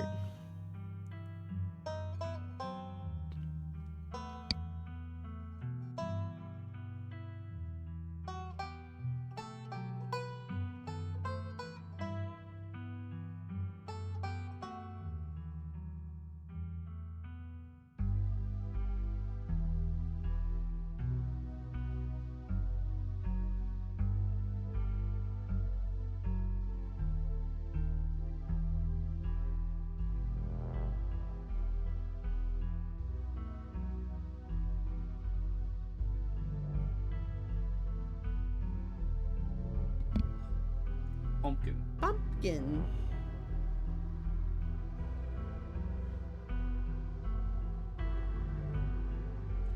Of mine. But yes, I know where the Xbox is 3 cables. I don't know if it's the one I have out here and easy to get to, or the one I gotta dig out from storage. It's like I haven't turned on the Xbox in literal years. I'd have to see what was even the last game I played on Xbox. Scarlet Hollow.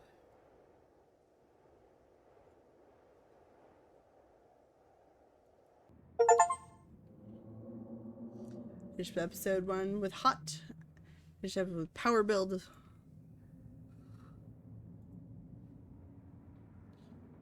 Save.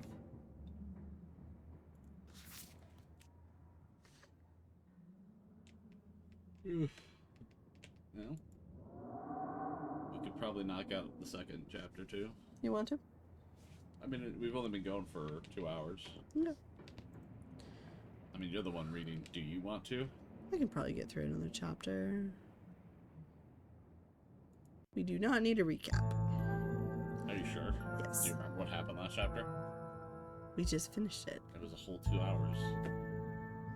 You open your eyes. The sun has risen, the birds are singing. You are still alive, and for now, you are safe. Your gaze wanders across the room to the window and the woods beyond. You wonder if the monsters are lurking there. Right now, just beyond the trees, ready to pounce as soon as you leave the crumbling estate. Familiar unease settles into your gut, tangling into a knot of anxiety, wriggling as the events of last night played out in your head. You can't help but remember the sight of pale faces jeering out at you from the trees, their calls echoing through the woods as you ran for your life. You're not sure if you'll ever feel okay again after what you've seen, but you can't stay in bed forever. Hunger pulls you from the clammy depths of the mattress. You can refresh yourself on the events of previous days by using the journal icon in the quick menu.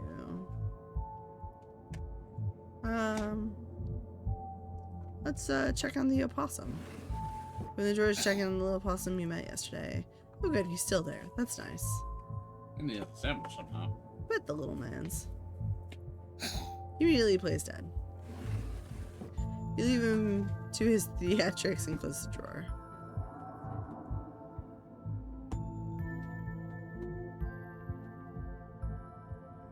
Text Stella. Oops. Fuck. I just kind of clicked on one. I don't know which one I picked. Watch, you just told her to eat shit.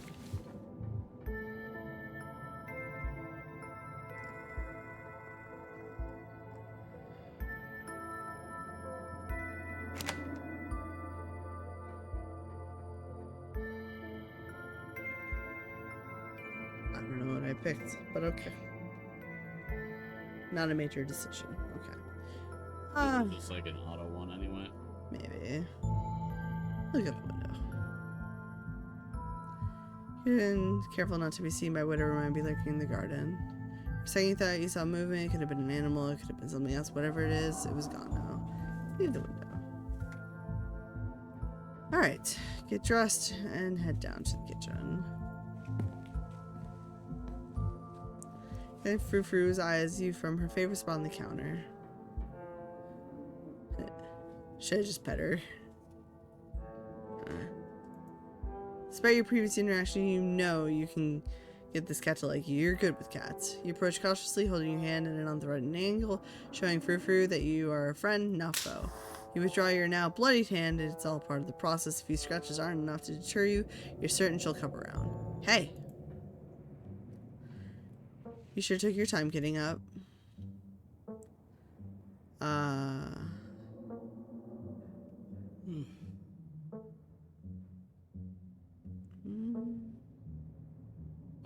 Scroll up. Hey guys. I don't think she'll like that.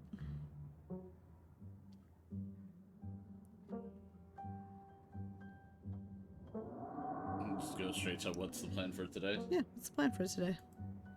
Plan is that I go to work, do my job, and you stay out of trouble. I'm late enough as it is, so listen up. I wanted to make sure I relayed this message in person in case you decided to ignore my texts again. I don't want any repeats of last night. From now on, no running around in the woods after dark. It's dangerous out there. You could fall down a cliff. You could get stuck in the middle of a cave somewhere. You could get lost in the woods and never be found. Just because nothing happens here doesn't mean it's safe. And just because Stella spends a lot of time in the woods, it doesn't mean she'll keep you out of trouble. I just want you home by sunset from here on out. What is up with you and Stella? We just have a history, that's all. I don't need to explain myself to you.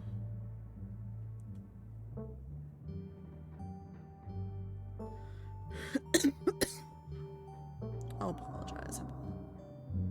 Yeah. I had no idea what was going to happen, and I didn't think I'd worry you like that. Good. Smile. Good. Glad we're on the same page. I'm late enough as it is. I'm going to work, and I expect to see you here at sunset. But takes a few steps towards the door. Sunset!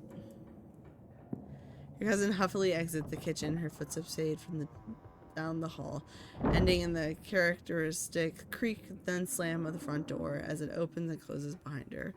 Once again, She said sunrise, right? Sunset. You are the only human in the estate. A text from Stella.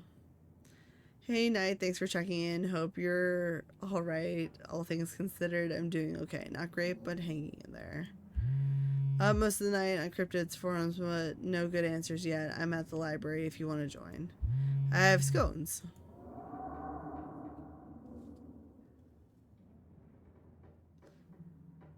I wonder what... God, I want to do an asshole run. Scoton, say no more. And that's that. Time to start your day. Behaves. You're not going to leave state. That's really funny. God, I'm gonna have to do like a homebody run. Because I think they only recently added that because we weren't able to. Investigate the garden.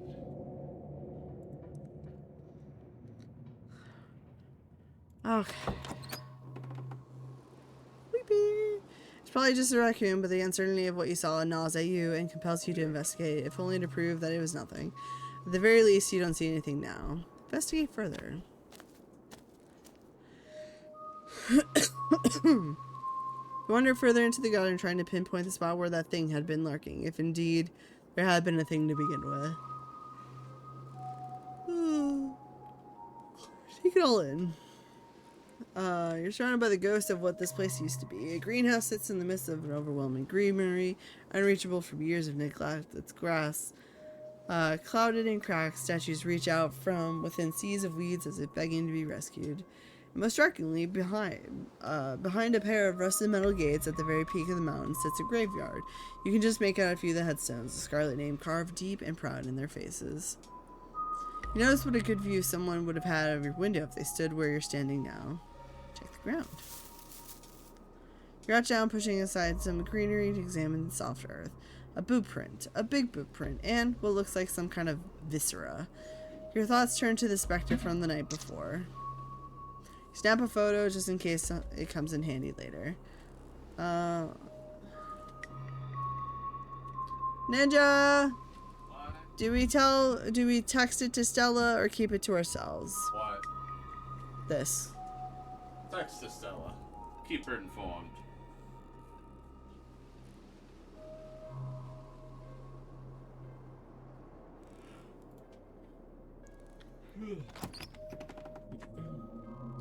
Yeah, back inside. Time to figure out what to do with the rest of your day. Head to town. See, oh my god. Guess we're heading to town. The mountain path that leads to town. The walk back to town is much less pleasant today than it was yesterday, when you didn't yet know what the woods were full of monsters and strange men who know your name. You stare anxiously into the darkness between the trees, searching for any sign of movement, but the woods are still, at least for now. Continue down the path. Autumn-tinged mountains sprawling for miles in every direction now feels less like beautiful scenery and more like the walls of a cage. Your phone buzzes in your pocket. Look who I found at the library. She said she was up all night thinking about the video, adding you to a group text. I'm only here because it's quieter than the store, or was, and I'm trying to figure out what animal that could be. I don't buy into this harbinger of doom stuff. We know what animals they are. They're ditchlings, and they are harbingers of doom. Sounds like they're having fun.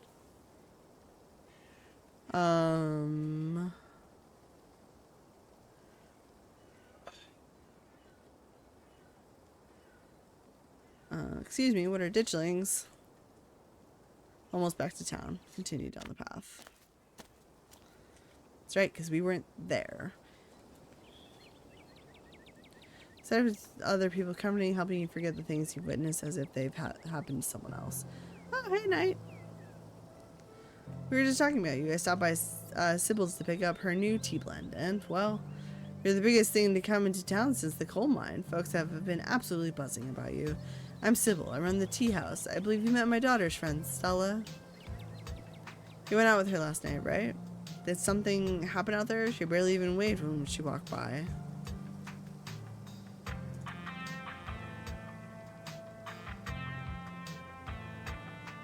Tell Avery the whole truth. But also some peppermint. I have no idea what those things were, but it looks like they've been infecting. Whoa, slow down. You actually found something out there? ads in 3 minutes. Apparently so. Well, whatever it was that happened out there, you're clearly a little shaken up. Tell you what, I'm on break for the next half hour. How about you swing by the diner? Winnie can fix you some of Sybil's new blend and try to calm your nerves. It's chaga and lemon balm. It's always helped me on the bad days. And if you need to talk about what happened, I'm all ears. Anyways, it's up to you. See you around night. See you, Sybil. Take care now, Avery.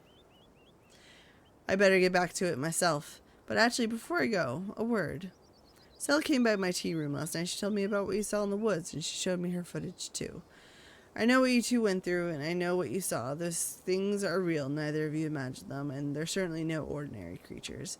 My grandmother called them ditchlings, and they're a terrible omen, a sign of great suffering and destruction to come.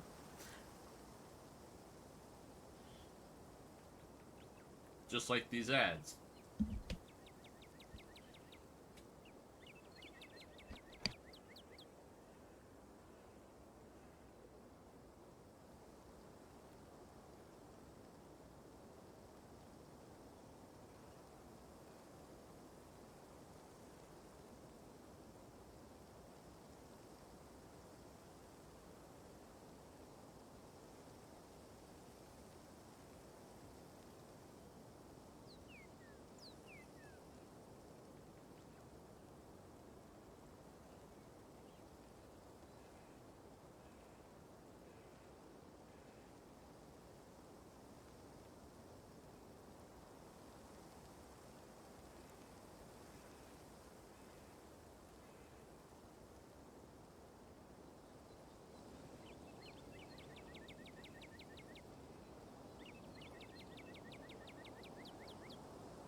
Ah!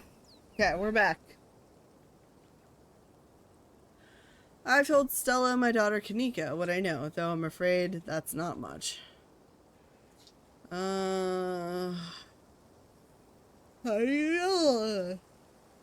People tell stories, and I listen. Granted, it's not every day you meet somebody who's been seen a ditchling and lived to tell the tale, so I suppose I should count myself lucky to know about them at all.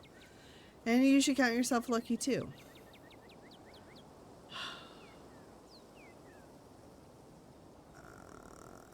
Man, on my way home. When I was on my way home last night, there was this man in the road. It was dark, but he had a miner's jacket on. He he knew my name. There was something off about him. I guess that would be Wayne, probably. He's a bit of an adult local. You don't have to worry about him. He's harmless, just very sick. But do let me know if he bothers you again, dear.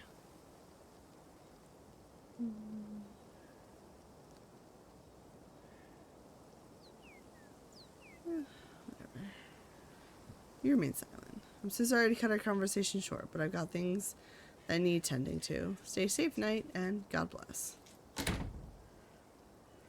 Probably have a bit of time before you're needed at the library. Swing by the diner, swing by the general store. We should just head to the library. But don't we want to be friends with Avery? Next run.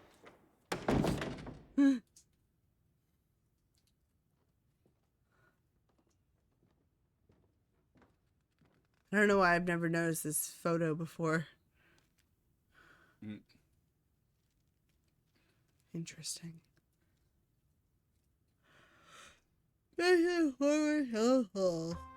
What once must have been a stately foyer has since been converted into rows of shelves, meeting rooms, and offices long ago gave way to assorted reference collections and reading areas. Oh hey, you made it! Settle in at Stella's table. Oh, Stella didn't mention how cute you were.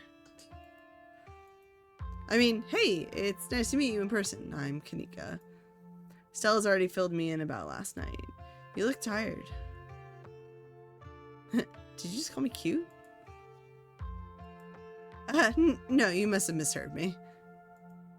So, I don't know about you guys, but I'm pretty eager to crack into these books.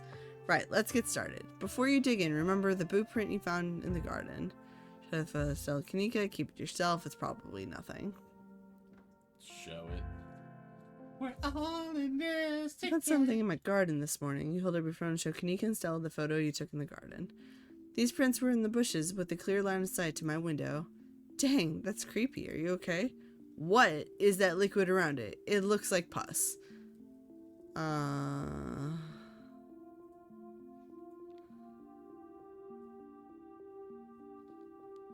Some creep in a bloody mining uniform snuck up on me last night. I think it's his. He knew my name. Sybil thought it might be some guy named Wayne. That creep who keeps coming around my mom's tea room? Yeah, that sounds like him, alright. I don't know what's going on with him, but there is something seriously wrong with the guy. That's, really concerning. Let us know if you need somewhere else to stay. Wonder if there's any connection between him and what happened in the woods last night. Like what? I mean, I don't have any specifics, but we do have that whole prophecy of impending doom angle to explore, and this photo is weird. I can't stop thinking about those splatters in the ground. If he's sick, maybe it's from the creatures you've encountered. Hey there, strangers. And literal stranger. We won't be strangers for long. I'm Knight. Yeah. We can romance him too. Oh gosh, hi, I'm Oscar Gutierrez, Chief Librarian and only librarian. Nat's in town for the funeral. Or, I should have known you were Scarlet. You look so much like Vivian. Not that I knew her very well, I was still a little kid when she left. But that Scarlet resemblance, it's, strong. Not that that's a bad thing. Oscar's amazing. He practically built this library from scratch. Yeah, I'm a little jealous of what the kids around here get to grow up with. They don't know how good they have it. Back when I was in elementary school, all the library had was a couple of shelves of boring books donated by old people. Y'all are too kind. But speaking of kids, have either of you seen Rosalina around town? I don't want to be a helicopter dad, but she hasn't been answering my texts, and I wanted to make sure she isn't getting into trouble out there. You know the crowd she hangs out with. They're good kids at heart. I'm sure they're just up at the old Maxwell place doing teen stuff. I went up there plenty of times in my day, but I'll be sure to keep my eyes peeled.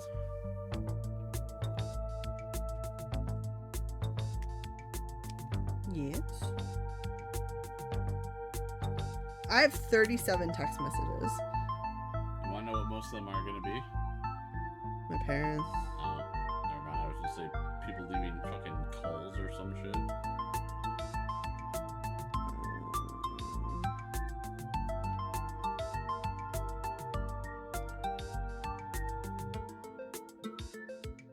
Just kind of scrolling.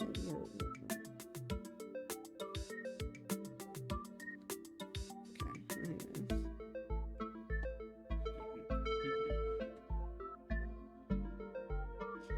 I was like, I think I know what that is.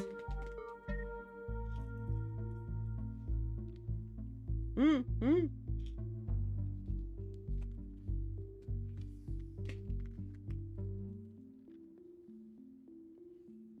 Oh yeah. 31. Spode's not streaming. She's doing. I other am shit. streaming. She's doing other things. She's being a silly little goose. Oh, silly little slow dough.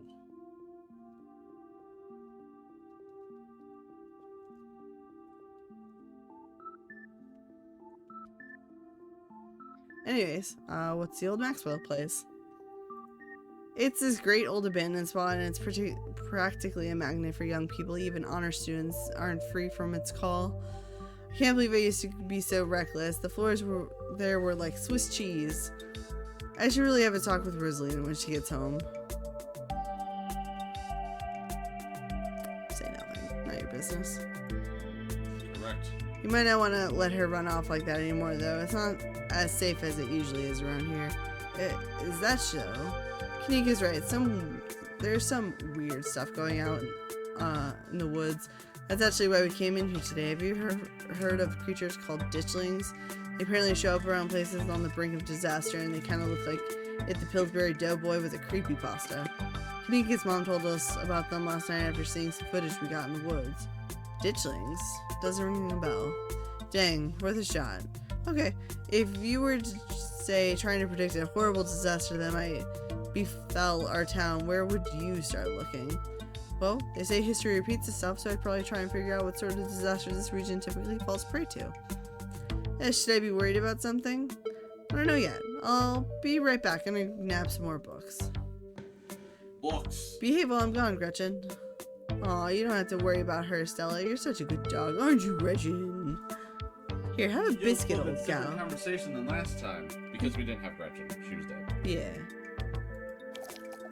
Gretchen inhales the soft biscuit drooly leaking from her toothless mouth, and she swallows it whole. I'm pretty sure Stella's barking up the wrong tree, Oscar. I don't think you have to worry about any horrible calamity befalling the town. But she's right about the weird stuff. There's definitely something unusual going on in those woods.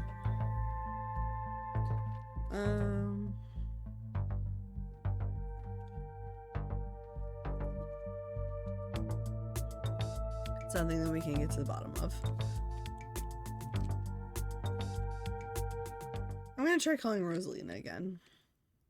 I'm sure she's fine, really. Rosalina's a smart kid. She knows better than to go around getting into trouble, and we'll make sure to keep our eyes peeled.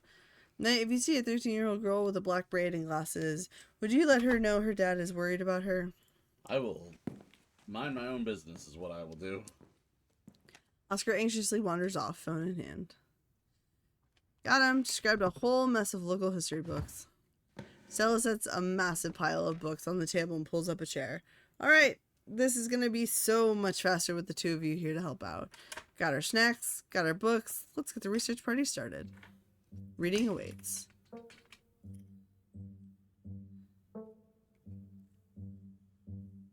How much do you want? How powerful can you guys do all the reading for me? I never been good at books. I dumb.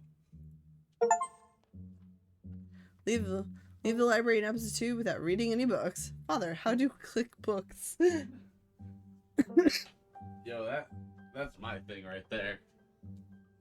What is reading? Father, how do I click the book? Sorry.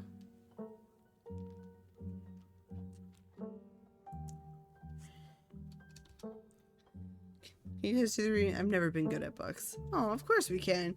You just hang tight, okay? We'll let you know what you need to know. Dang, you're just letting him off the hook like that? Research is one of the best parts of paranormal investigation. We've all got our strengths here, Stella. Just let Knight relax for a bit. I'm sure there'll be plenty for him to do later. Not to mention, in both my playthrough and your playthrough, we read through everything. Not to mention, we punched monsters. Yeah. Like, everybody has the group. Like Sam and Dean, you want I would love to have knowledge, you go animals for speaking Sam. right now. You want shit done, you go for Dean. You hang back while Stella and Kanika do some research. God, how much time did that just save on this run? So fucking much. Alright, if we're going with what Kanika's mom told us last night, I think we can rule out any natural disasters at what brought the ditchlings here. But not nuclear incidents. Looks like our state has a history with those. What about y'all? Find anything? Cats! Before you respond, a handsome black cat leaps onto the table. Almost on instinct, Stella slams her book shut. That's the snooty cat, right? Pixel. Yeah. You might want to close your book. He loves to rip up any paper he can find. Luckily, I didn't open up a single book. Don't worry, little guy. I didn't forget your treats. Pixel immediately goes to town on Stella's treats. Sorry, Pixel's bothering y'all. Hopefully he hasn't gobbled up any of our books.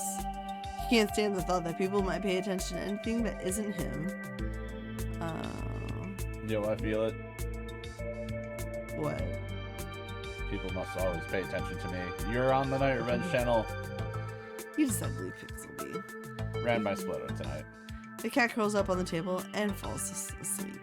Alright, I better get back to shelving. Let me know if you all need anything.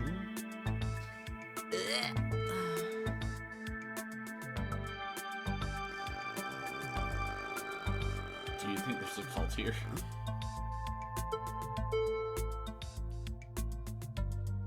Start with this one. So, what was that you were saying about nuclear incidents? Nuclear. You were talking about that Goldsboro thing, right? Yeah, apparently in the 60s, a B-52 carrying a live warhead broke out midair and dropped a couple of bombs.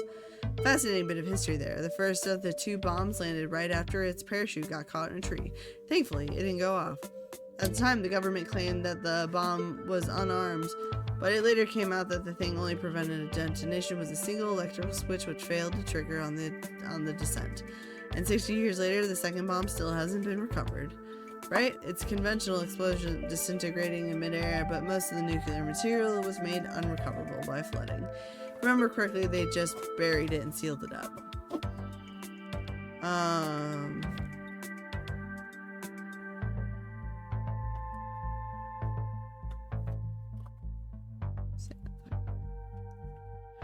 Whatever those creatures are, they're biological. Also, Goldsboro is almost 400 miles away. Look, you never know with tradition, or radiation. We actually know quite a bit. It just melts you. It doesn't make monsters, and a 60-year-old bomb isn't going to explode on its own hundreds of miles away and kill us here. You never know if there could always be a whole underground society of bomb-worshipping mutants just waiting to blow up. I've missed this. Do you think there's a cult here? You lean in quietly to Stella Kanika. You just think there's like a cult here?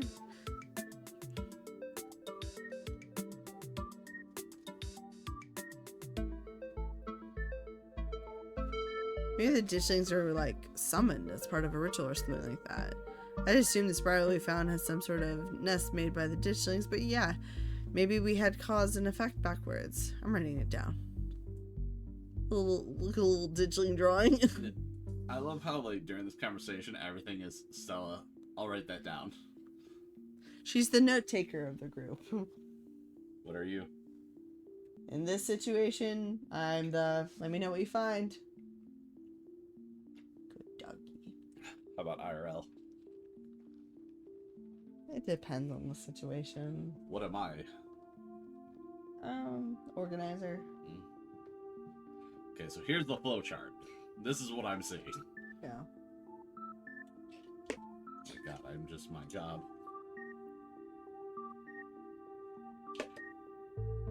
You doing okay, Swift? Yep.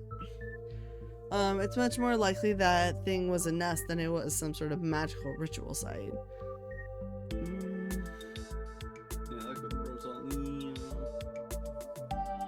Not yet. I knew a teen would be a handful, but I didn't think it'd happen overnight. I'll probably head out once y'all are done and check in on her usual haunts. What do y'all think? So let's see. There was the mine collapse in 1918. Maybe the ditchlings are here to warn about something like that happening again. It might not be a terrible place to start. Okay, good. And hopefully we can find out what happened to Wayne while we're at it.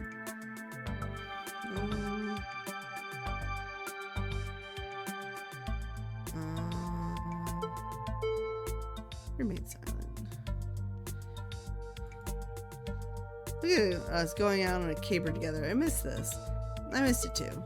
Though there is something missing. Reese. I really missed that dude. I can't believe how long it's been. Have you seen him lately? Nope, I've tried to plan stuff, but he's been too sick. Then I realized it was getting so bad. That poor guy. You know, we could just pop over and surprise him. He seemed excited to meet Night. Maybe we'll finally get him to leave his little cave. Hell yeah, let's do it. See you, Oscar. We'll let you know if we run into Rosalina. Thanks, guys. I'll keep y'all posted. Spend some time in the library on Tuesday.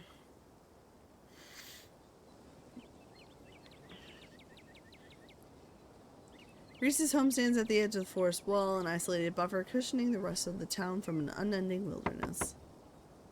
Reese, it's Stella. I brought some buddies, too. Shh, not so loud. He's still sleeping. Can I help you with something? The woman in the doorway stares directly into your eyes. You can practically feel her simmering irritation washing over you. Hi, Dr. Kelly. We were wondering if it would be okay if Reese could come hang out. Nothing strenuous, we promise. I'm not going to wake him up. If he's sleeping, he probably needs it. Whatever you two have planned is probably beyond what he can manage right now. Anyways. Oh no, poor Reese. It's just been so long since either of us have gotten the chance to hang out with him. I'm sure he and Knight would get along super well, too.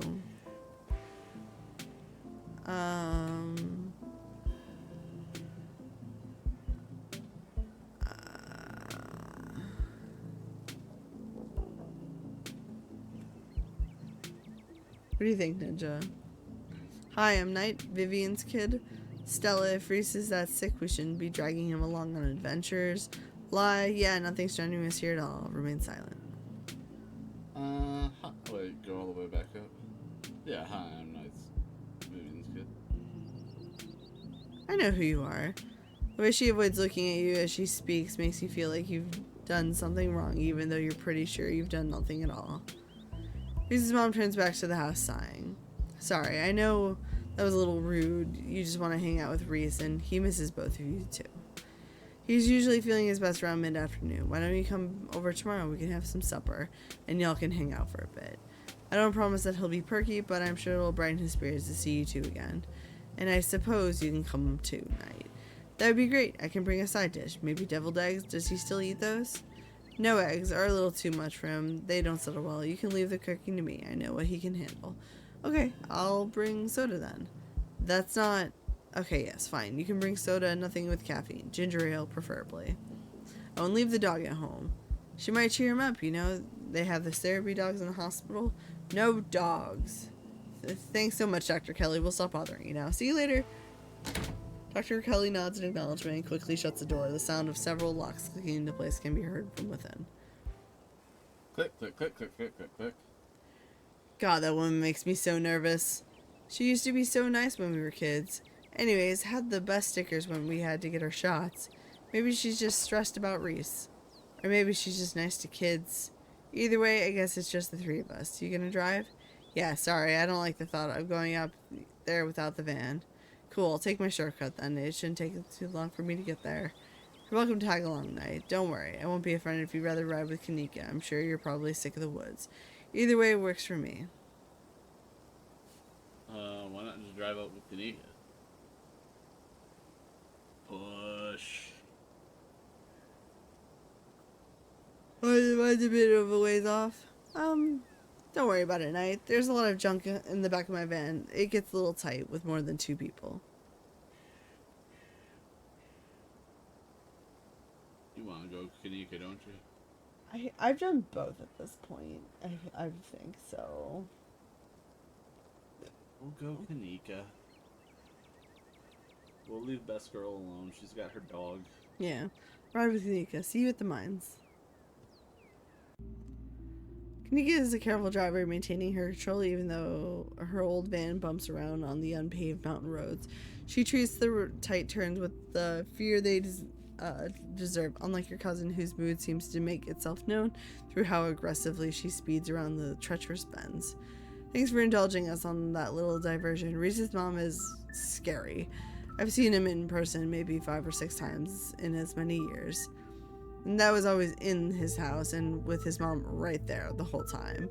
No one even knows what he's sick with. That sort of isolation can't be good for his health, no matter what his mom says.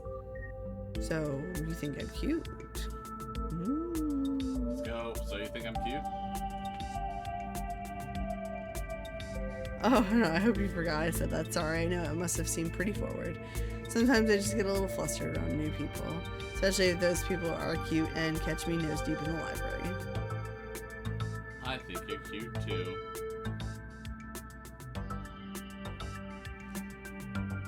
I think you're cute too. For real? Well, if we both think the other's cute, I guess that means we should hang out together. Maybe even just one-on-one. Like a date or something. Or not. I mean, whatever you want to do. Oh my god, I'm terrible at this. Don't mind me. Just getting flustered all over again. Now she's grounded. Can you tell me what's up with Stella and cars? So do you have any plans to get out of this town?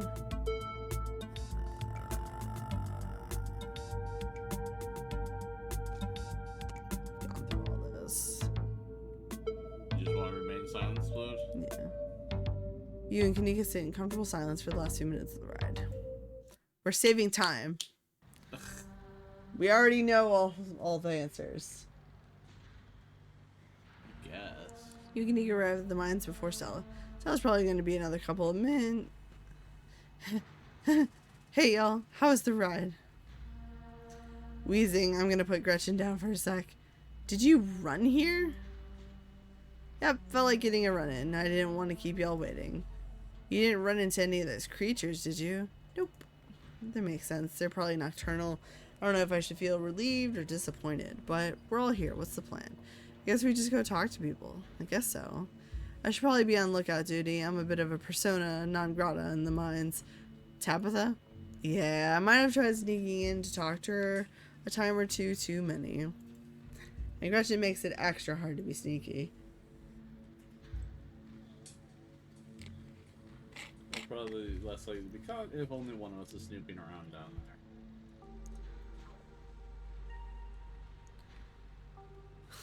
She'll fight him with a bunch of burly coal miners. Yeah, I mean, You're gonna do great. So the plan, you know those cheesy old rom-coms where somebody wears an earpiece on their first date? Oh, do you have some kind of surveillance set up in the back of your van that I didn't know about? What? No. I have a pair of earbuds with a really good mic. We can just do a group call. Kina hands you a pair of earbuds. I don't think I can wear someone else's earbuds. you couldn't wear my earbuds? It's icky. Unless you, like, just clean them. I mean, normally I clean them pretty often. Hmm. Plus, I use open ear earbuds. Huh? I use open ear earbuds. What's that? So they're ones that just kind of lay on top of your ear. They don't have like the actual like in line that like goes through your ear canal that like rests in your ear. They just kind of lay flat. Mm-hmm. You don't get as much bass, but you can hear things, and the mics have been pretty top quality. Fair. Dang, I miss doing this sort of thing with you. You're so thorough. Aw, thanks. I do my best. Look at Gretchen. There's like, I want to go play in the mines. Guess we should part ways and start the call, yeah? Stella and Kanika break off, leaving you alone at the entrance to the mines. Your phone buzzes. Hey, can you hear us? Try saying something. Something. Stella and Kanika chuckle on the other end of the line. Alright, cool. Nothing to do but enter the worksite. Dude. Through the unlocked fence and into the property of the Scarlet Hollow mine. Now, what did we do last time? Did we go and see Tabitha? I don't think so. Or if we did it like right at the end, because the first was just sneak in. Okay. Because we have options. I mean, whichever. I'm in. Alright, Morpheus, good to know. Approach the nearest group of miners. First nearest group of a blonde woman, a broad-shouldered man, and an old-timer. Their uniforms identify them as Harrison, Davis, and Sachs. You got a reason to be bothering us?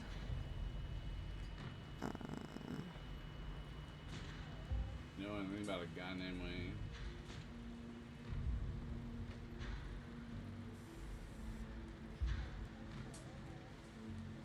I'm sorry, what? Do you know anything about a guy named Wayne? Yeah, we knew him. He was such a cut up. Miss that dude.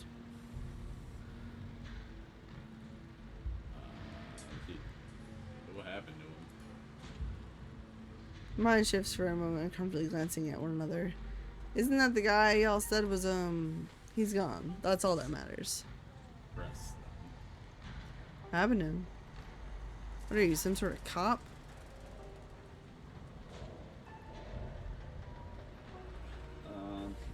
Tabitha's cousin.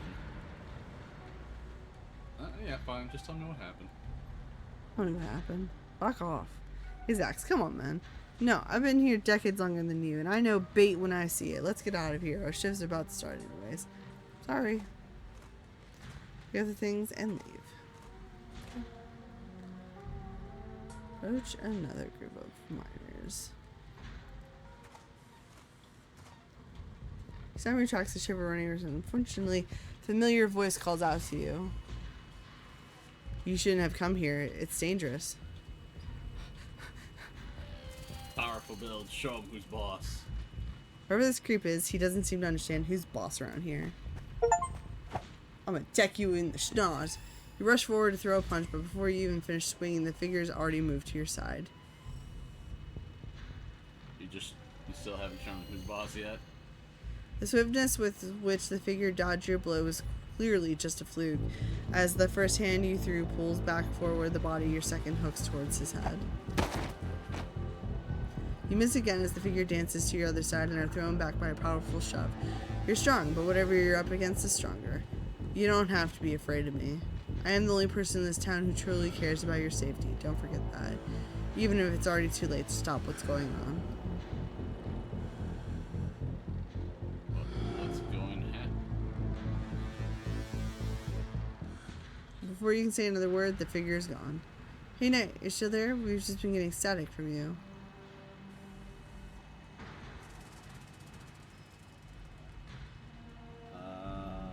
I had a tussle with Wayne. Alright. I thought I saw some action down there. Are you okay? Huh? I'm not used to being outmatched. Yeah, after you clocked the ditch last time, I'm surprised anyone would keep up with you. You should be careful about picking fights with him if he's as sick as I think he is. Hate to say it, but with how the call went to static, what if he's a ghost? Like, actually a ghost. You hate to say it, Stella, I don't think anything would make you happier than Wayne being a ghost. Also, ghosts aren't real. Hey now, just because I want ghosts to be real doesn't mean I want this ghost harassing Knight. He said some real ominous shit to me. That sort of thing. He said some... The hell is that supposed to mean? Yeah, I care about your safety. I'm about to back down. Yeah. Trying to make me leave just means that we're on the right track. I'm not about to back down. Whoa, so brave. Heck yeah, Knight, we've got your back.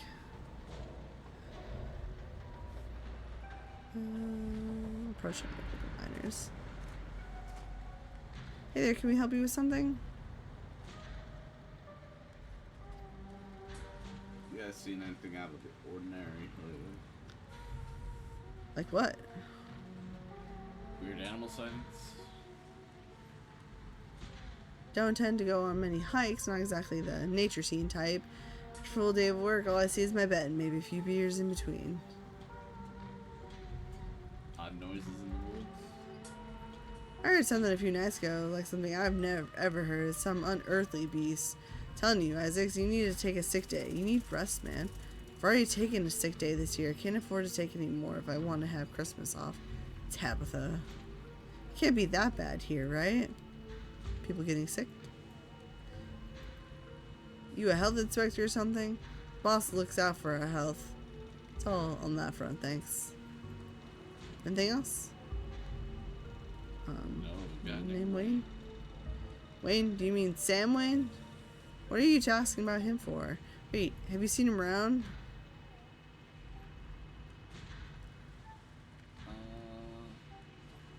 Saw him just now. He muttered some creepy stuff to me and disappeared. Knew it. He probably just got back to camp after whatever he went off to do. Hold on a sec. Creepy isn't exactly his MO. You know that, Isaacs. How do you know it was Sam Wayne? I don't recall seeing your face around here before.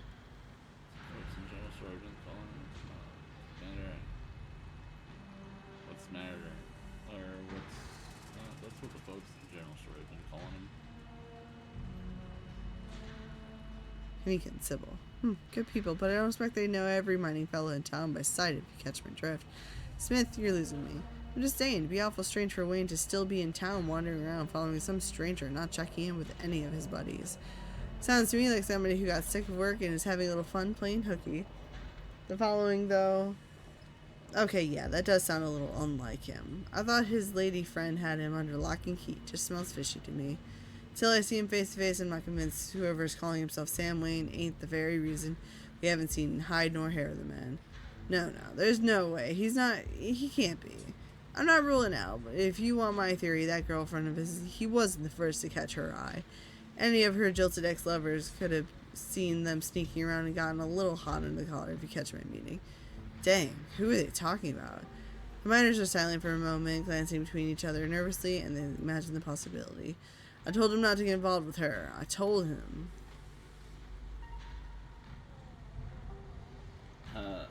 Who was Wayne seeing? Well, we know that. Fine. What do you guys think of Tabitha? Now, why are you going to go and ask questions like that? You're trying to insinuate something? Horrible woman. Now, fellas, let's not be smirching the fine, gentle lady. Smith is right. She's got a lot to answer for. Alright, fellas, I think we better cool it and get back to work before any of us say something we regret. You're probably right. Should we check in?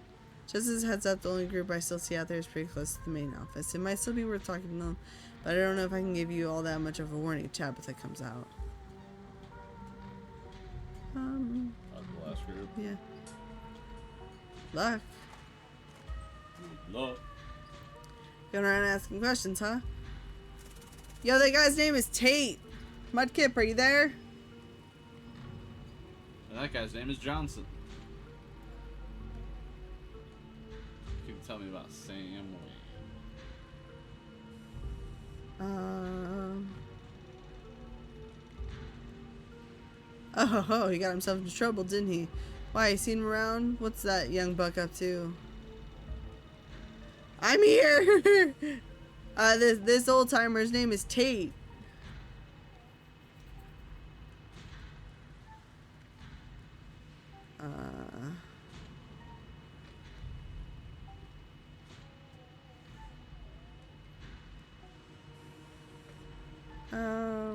I think he might have been murdered and someone's going around wearing his bloody clothes and pretending to be him. Maybe? I don't know. Sure, fuck it. Why not? Gross!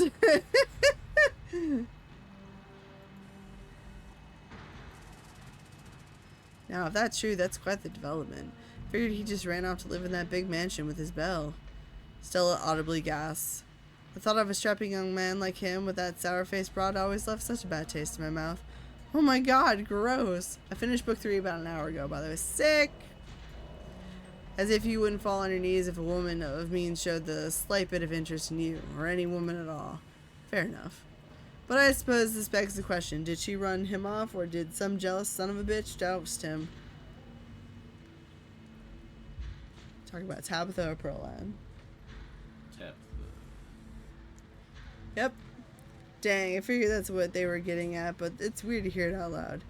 You good, Stella? Yeah, I just had no idea. Have you guys noticed anything strange around here lately? All kinds of weird stuff happened in these hills. What sort of weird do you mean? Weird animal sightings. I saw a raccoon with a big old tumor last week. Spooked me something awful. That's nature for you. Not always pretty.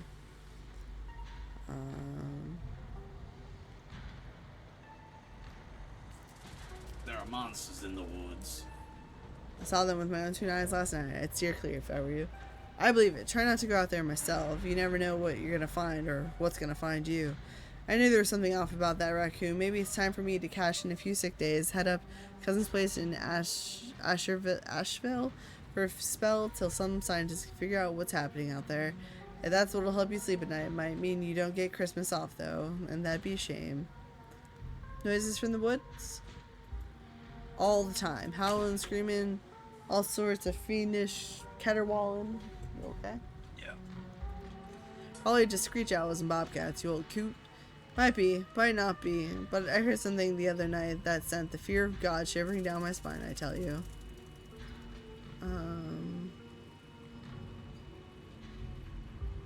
I saw what made that noise.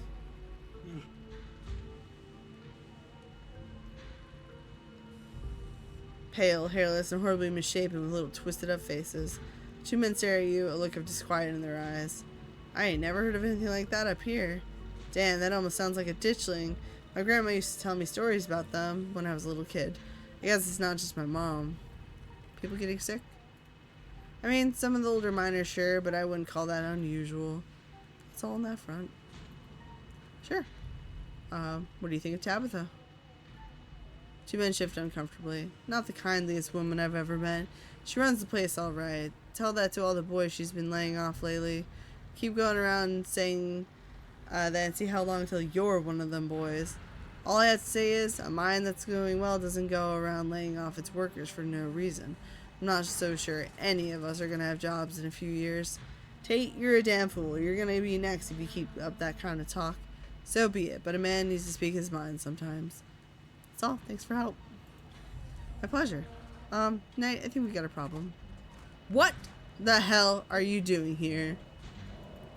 Aw, crap. Good luck. Sorry, Knight. And that's your cue. Pardon us. You shouldn't be here. This place is dangerous. Why can't you just stay in the estate and stop sticking your nose where it doesn't belong? What is that ridiculous thing in your ears? Are you trying to record my employees? You're trying to record me? Tabitha snatches the earbud out of your ear and throws him to the ground. Typical phone-addicted city dweller. Ugh. Gah, and I have a meeting in 5 minutes. I can't even drive you back. Okay, look, I don't want you wandering anywhere else. Just stay here for an hour. I can take you back to the state as soon as my meeting wraps up. Can you please do that for me? Ooh.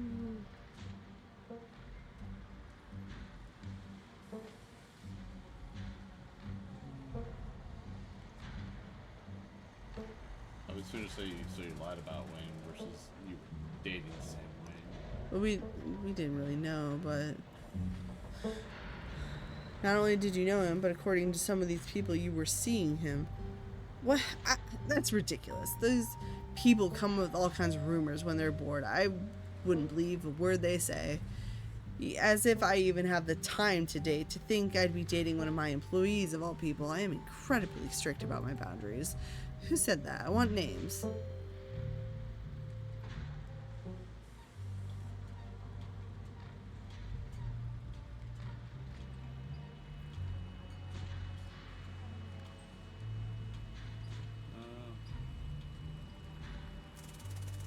Lies, you get more lies. Last night you said you didn't know him. Now you're saying he calling him an employee, which is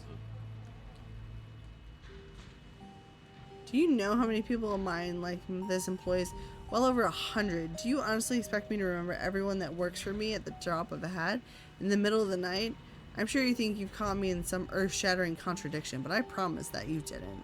I need to get to my meeting. Just stay here until I come get you and do not move a muscle. Tabitha rushes off to her meeting. You stoop to the ground and pick up Kanika's earbuds. Sorry I wasn't able to give you a better warning. You good?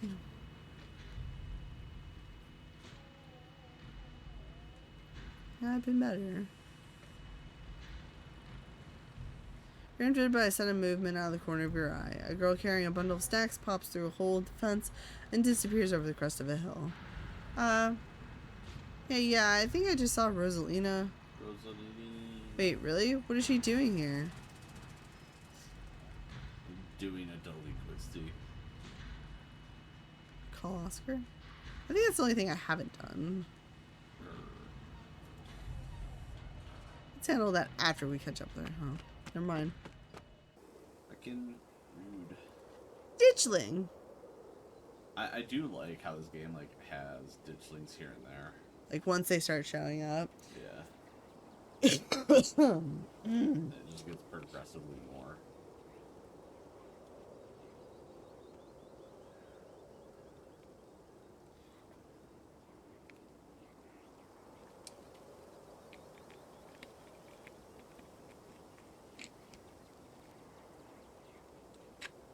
ass would.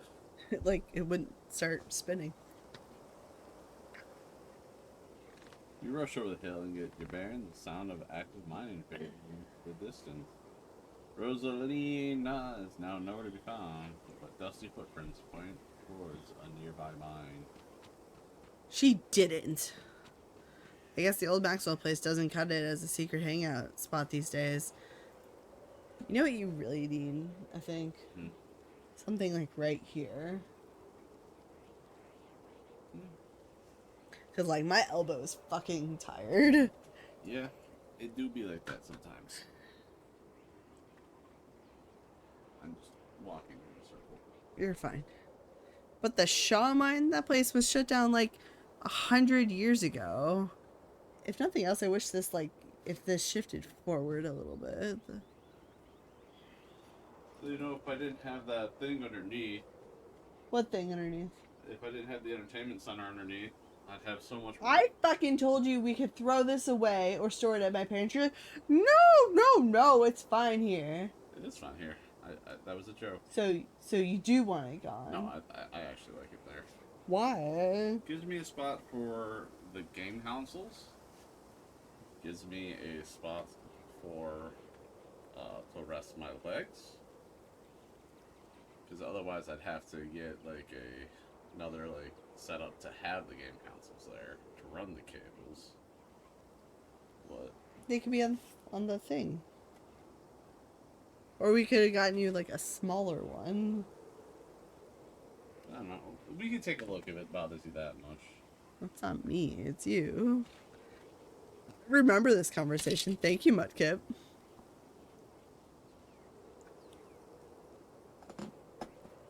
What? Mudkip remembers. Mudkip always remembers.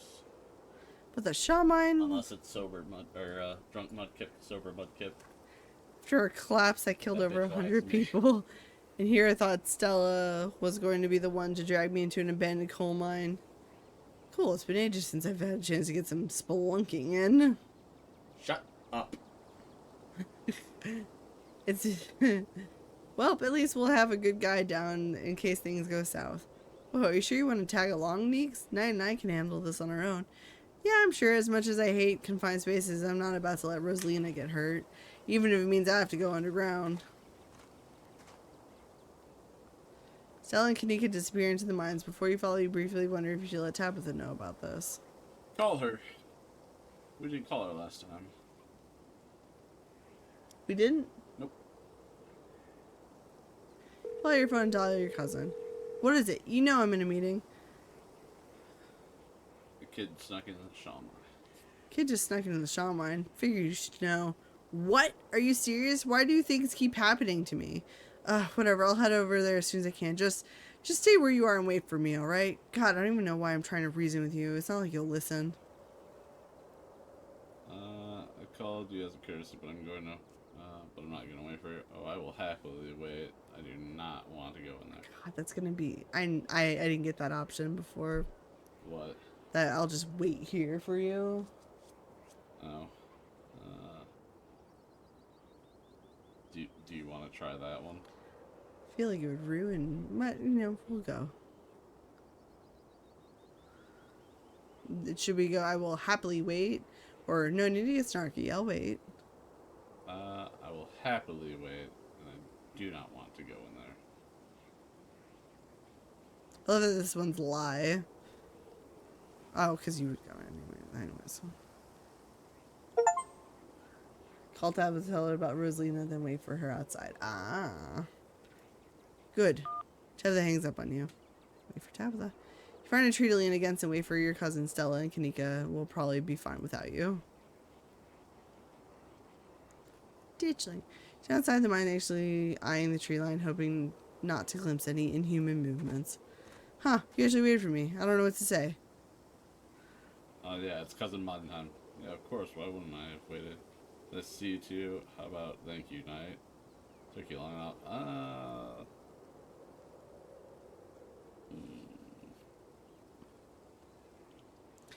Why do things keep happening to me? Relatable.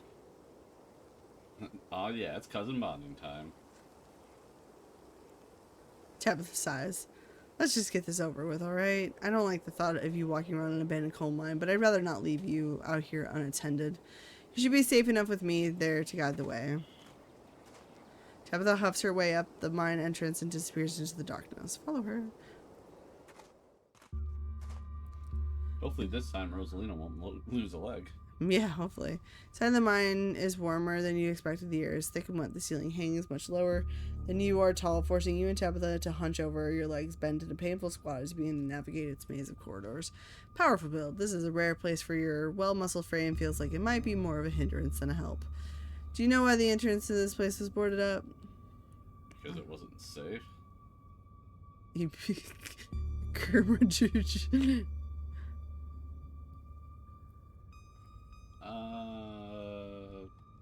Because it wasn't safe. That's right. There was a collapse here that killed 168 people. A man named Charles Shaw decided it was okay to use faulty wood for support struts, and the entire mine came down. It almost ruined our family. A lucky few died instantaneously, but for the rest of the souls who perished here, it was slow and agonizing. Trapped under rubble and left to slowly succumb to crushed injuries or burns or dehydration. It took a week to clear out most of the rubble and recover the bodies. The few survivors who were dragged out were never the same. Can't say I blame them.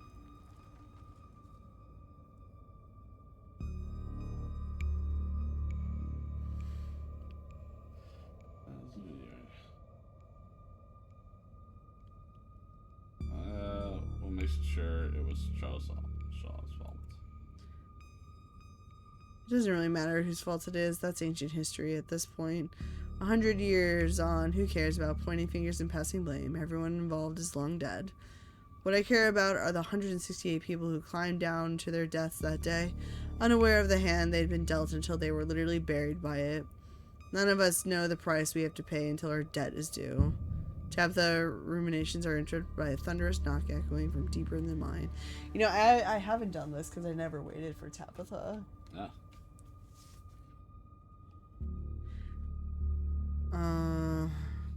What the hell is that? Probably another delinquent looking for a lifetime ban from my property. Come on, it came from this way. Tabitha hastens her pace and quickly disappears deeper into the mine. Follow her. The deeper you progress into the mine, the heavier the air becomes. Coal dust hangs in thick clouds around you, even though this place was abandoned over a century ago. Echoing through the tight corridors, you and Tabitha can pick up snippets of a tense argument. I can't believe your dad sent people to follow you. That's messed up. I think that qualifies as harassment. You're right, Becca. It is messed up. I don't need him telling me where I can be. You could at least check in so he knows you're not dead. He loves you and worries about you. He's really not asking for much.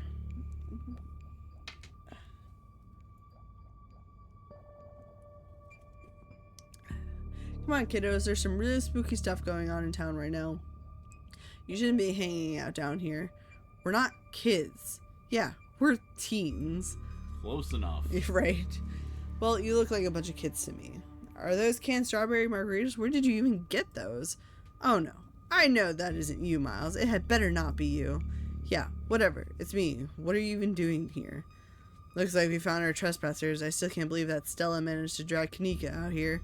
She avoids me like the plague. What's the deal with you and Kanika? Honestly, I have no idea. I don't hold anything against her, aside from the fact that she's always hated me. She's probably just got jealous that Stella and I started spending time together, but that was years ago, so who knows. What do you think of Kanika? I think the two of us are more alike than she'd ever care to admit. I respect her, but don't tell her I said that. I wouldn't want her to appear weak.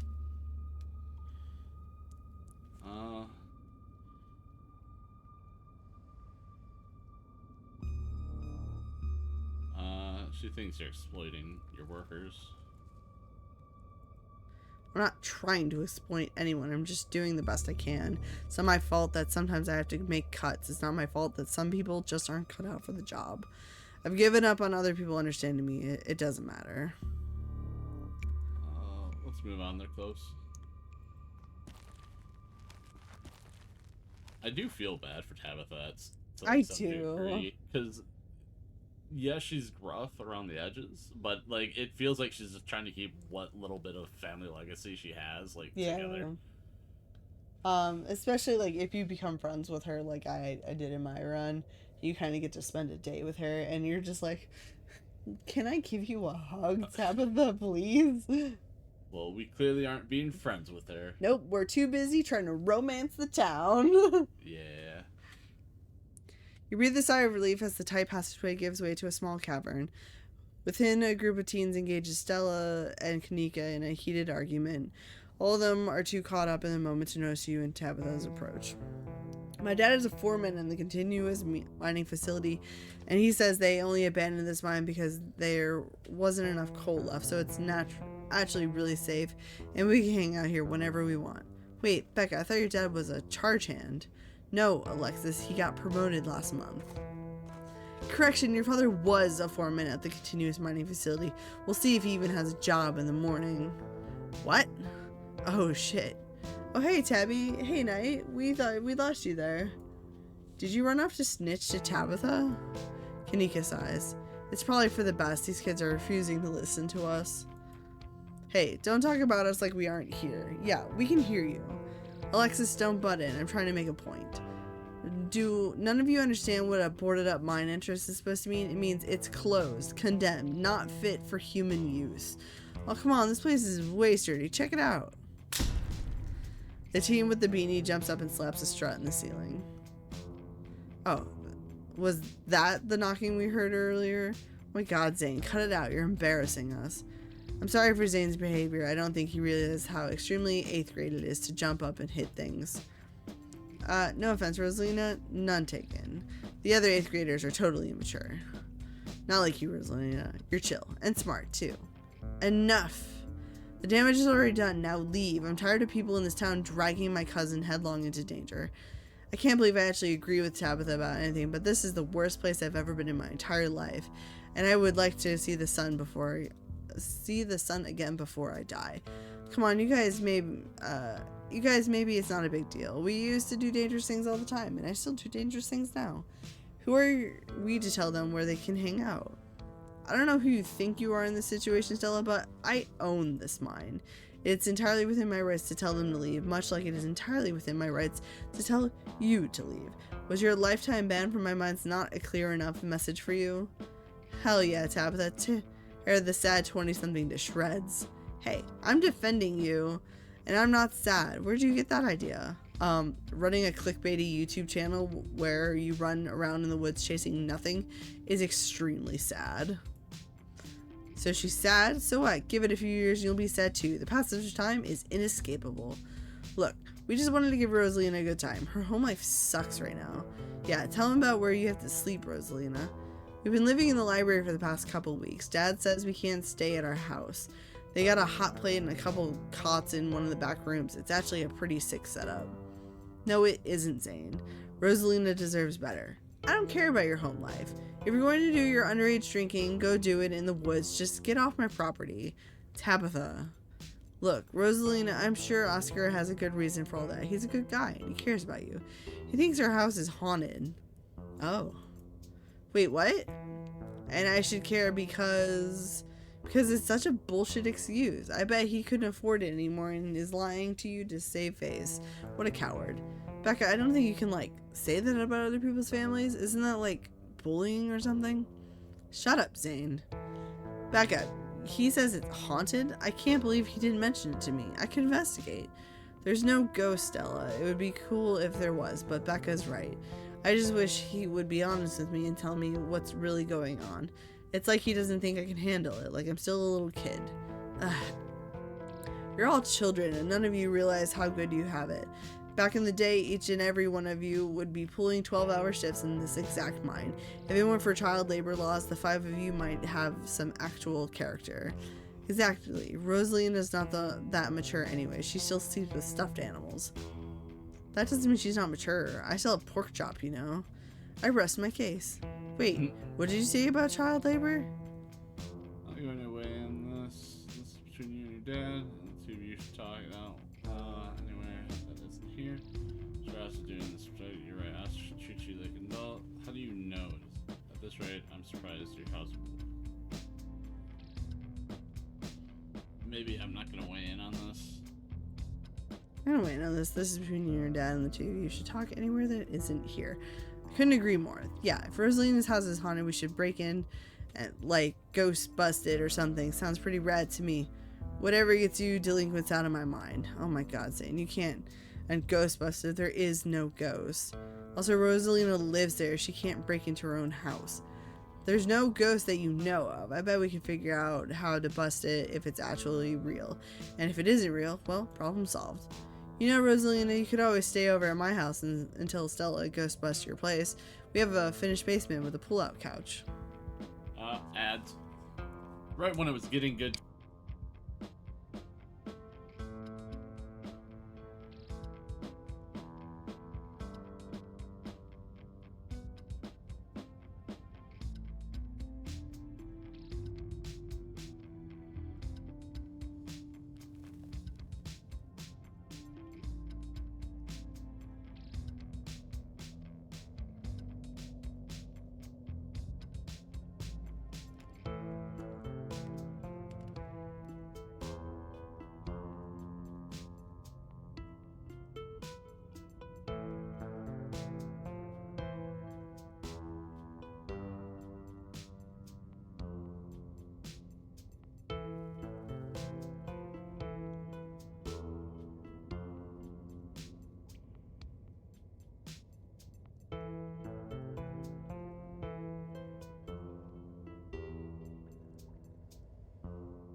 Nah, we were just waiting for the ads. You didn't need to hear me stretching on the floor. Spo needed to get up for a minute. Been sitting down for 3 hours. Right. The only time I've gotten up is to stretch during our ad breaks. Ow. Anyways.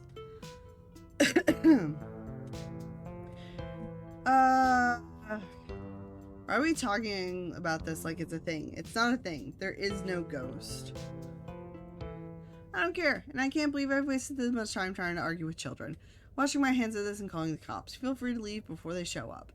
You hear that, Miles? We're leaving. I suggest the rest of you kids leave this empty mine before someone gets black lung or gets crushed by rocks or meets any of the many terrible fates people tend to meet in abandoned mines. Kinika is interrupted by a pair of thunderous knocks.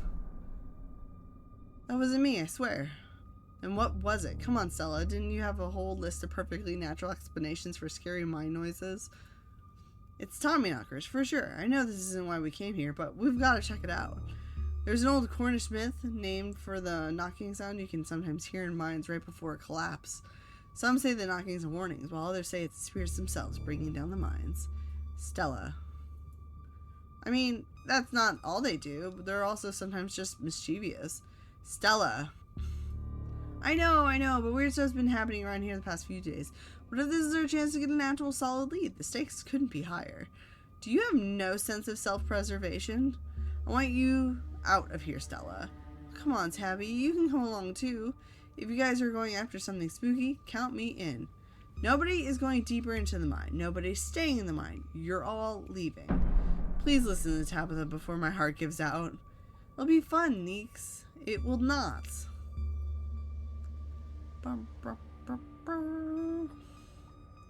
Wait a second. Where'd 3 of you run off to? Are you kidding? Unbelievable. Wow, Kinika, maybe if you weren't still scared of the dark or whatever, you would have noticed them sneak off. I noticed them sneak off, and I've been zoning out the whole time we've been here.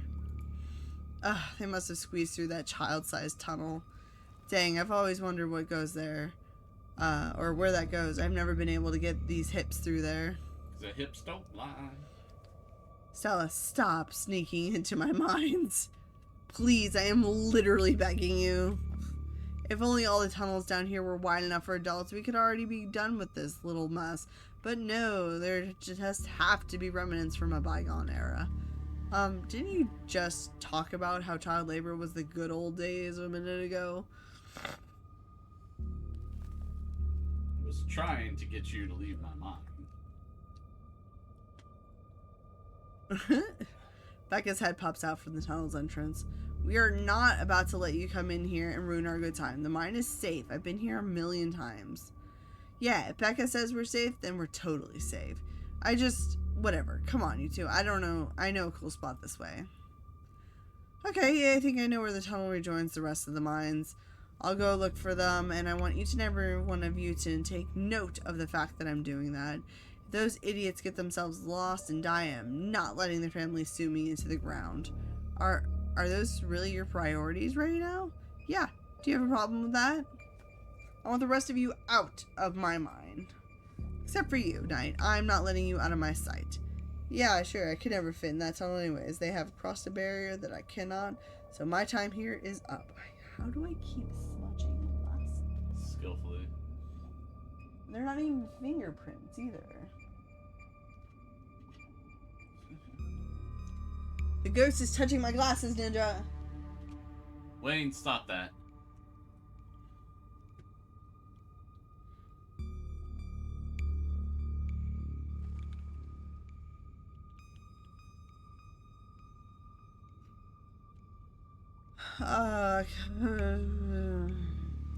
Only because Stella promised me a ghost hunt tomorrow. Whatever, I still have to do my dailies anyways, and the service down here sucks. I will happily escort these 2 knuckleheads out. Look at that face. See, Stella, best girl. No, you are not about to weasel your way into this, Stella. Oh, come on, Tabby. I've been down here a ton. I can totally help out. Tabitha sighs. Ugh, there's no getting rid of you, is there? Fine. I won't waste my time arguing.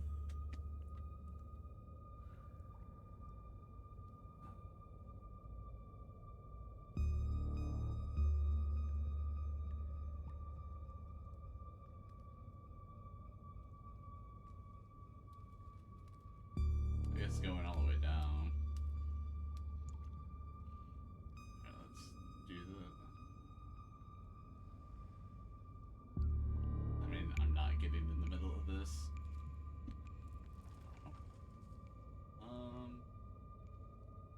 Let's say, yeah, sure, fine. I don't want to be stuck in an abandoned mine playing cat and mouse all night. Look, I just want to put in my due diligence in case their parents try to sue me for their own negligence.